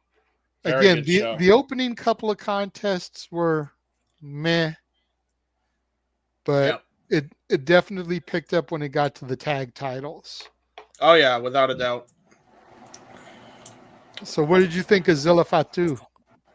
I like me some Zilla Fatu. The thing is, what's so odd about all of us, you, me, and Jeff, as in all of us, is that I think we have a biased by nature because we have met the Samoans in some capacity. I actually worked with Solo for a period of time before he made it big in WWE. So I may have a bias. Hey, just saying. But I would say I have more of a bias to the Fatu family because I met Rikishi briefly at a convention. Unfortunately, the picture disappeared. I don't know what happened to the picture with him. No. I've met Jimmy and Jay. Yep.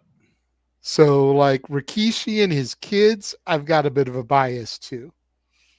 But I never met Afa and Sika. I never met Rosie and Jamal or Umaga. I've never met like Samu or Haku or, Tongaloa, Tamatanga. I've never met any of those guys. No. Never met Roman. And I don't have the same connection to Rikishi that Jeff does, where he called, him Oos first. And he's the original Ginger honorary Oos. So true. I am always impressed by dudes of that size that can be agile and athletic as fuck. And for me, it really goes back to Rikishi and the way he could turn himself inside out when he took a clothesline. Like, I always thought that shit was impressive. For a dude of his size to be able to turn inside out off of a clothesline. It was like, okay. Yeah, exactly. That's impressive. And then to see everything else that the kids have done and everybody that I just kind of named off since him, like, okay. There's something in the water, as we like to say. Yes. Wait, say that one more time. There's something in the water. There is something in the water. There is something in the water. You know what it is? There's something in the air. It's called humidity. I'm hot in this room. It's been warm here the last couple days too, but got a nice little ventilation in the house, so it hasn't really bothered me too much. Yeah, man. I need to fucking like get a fan in here or something, just so that way I can something. All right, and with that being said, thank you all for joining us. Hey, I didn't do it earlier when DJ did it in the chat, okay? But you gave me the opening. I got one. I know. In 3.5 hours, you got one, James. I got two. Well, I only did one. You only did one. That's fair. You only got a verbal one. Yeah. Yeah, I did. The chat, that's completely different, but you only verbally got one. This is true. All right. Make sure you guys tune in tomorrow, 7:30 Eastern, 4:30 Pacific. James and I are going to be doing GCW Big Time on Triller Plus. Immediately following that is going to be Shenanigans Muppet Karaoke. Yay! I don't know who all is joining us, bro. It may just be you and me making the money. I'm cool with that. Right? Because if Los Dominguez is donate like they normally do, that's a nice little chunk for the both of us. I'm fine not having to share that. Yeah, man. But Jeff isn't going to be there. Big G's going to be camping. We don't know Walter's status. Noah definitely doesn't want to be there because he's not big on the Muppets. He's teasing me like he's not going to show. So that just leaves the two of us to make asses of ourselves. So it should be a quick night. Yay! Because it's just the two of us. Even if the Dominguezes donate like they normally do, We don't have to do all the spins and everything. We don't even. I don't think we have to do spins. Period, because they're That's only what left I'm with two saying. Like, because options. if they donate an even amount, it'll be just like, okay, Emmanuel send to me, Arlene send to you, and now we'll just pick our songs. Yeah, I'm cool with that. You know, but if we get other people, then we got to do the wheel and all that stuff. So yeah, maybe. It will still only be 3 people if Noah does show up, probably. So that won't be too bad. Unless we have to deal with Noah complaining because his name keeps coming up. This is true. So make sure you guys tune in tomorrow again, 7:30 Eastern, 4:30 Pacific, GCW Big Time, followed by Shenanigans, the music of the Muppets. Yes. And then Sunday we have another GCW show. I believe that one is scheduled for 5:30 Eastern, 2:30 Pacific. Let me double check here. I can see that real quick.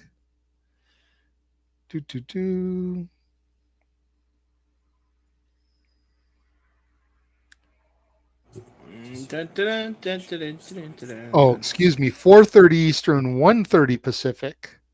Oh my. GCW Run For It. So we'll have that on Sunday, and then should be a quiet week until we get to the weekend, because next weekend is Under Siege, Saturday night's main event, Battleground, Double or Nothing, Simply Predicting, all the shenanigans. So make sure you guys tune in for that. And until then, for the Heb Man, James Hebert, I am the Renegade of Wrestling, JJ Williams. Thank you for joining us for House of Glory, Waging War. And we will catch y'all next time. Good night, everybody.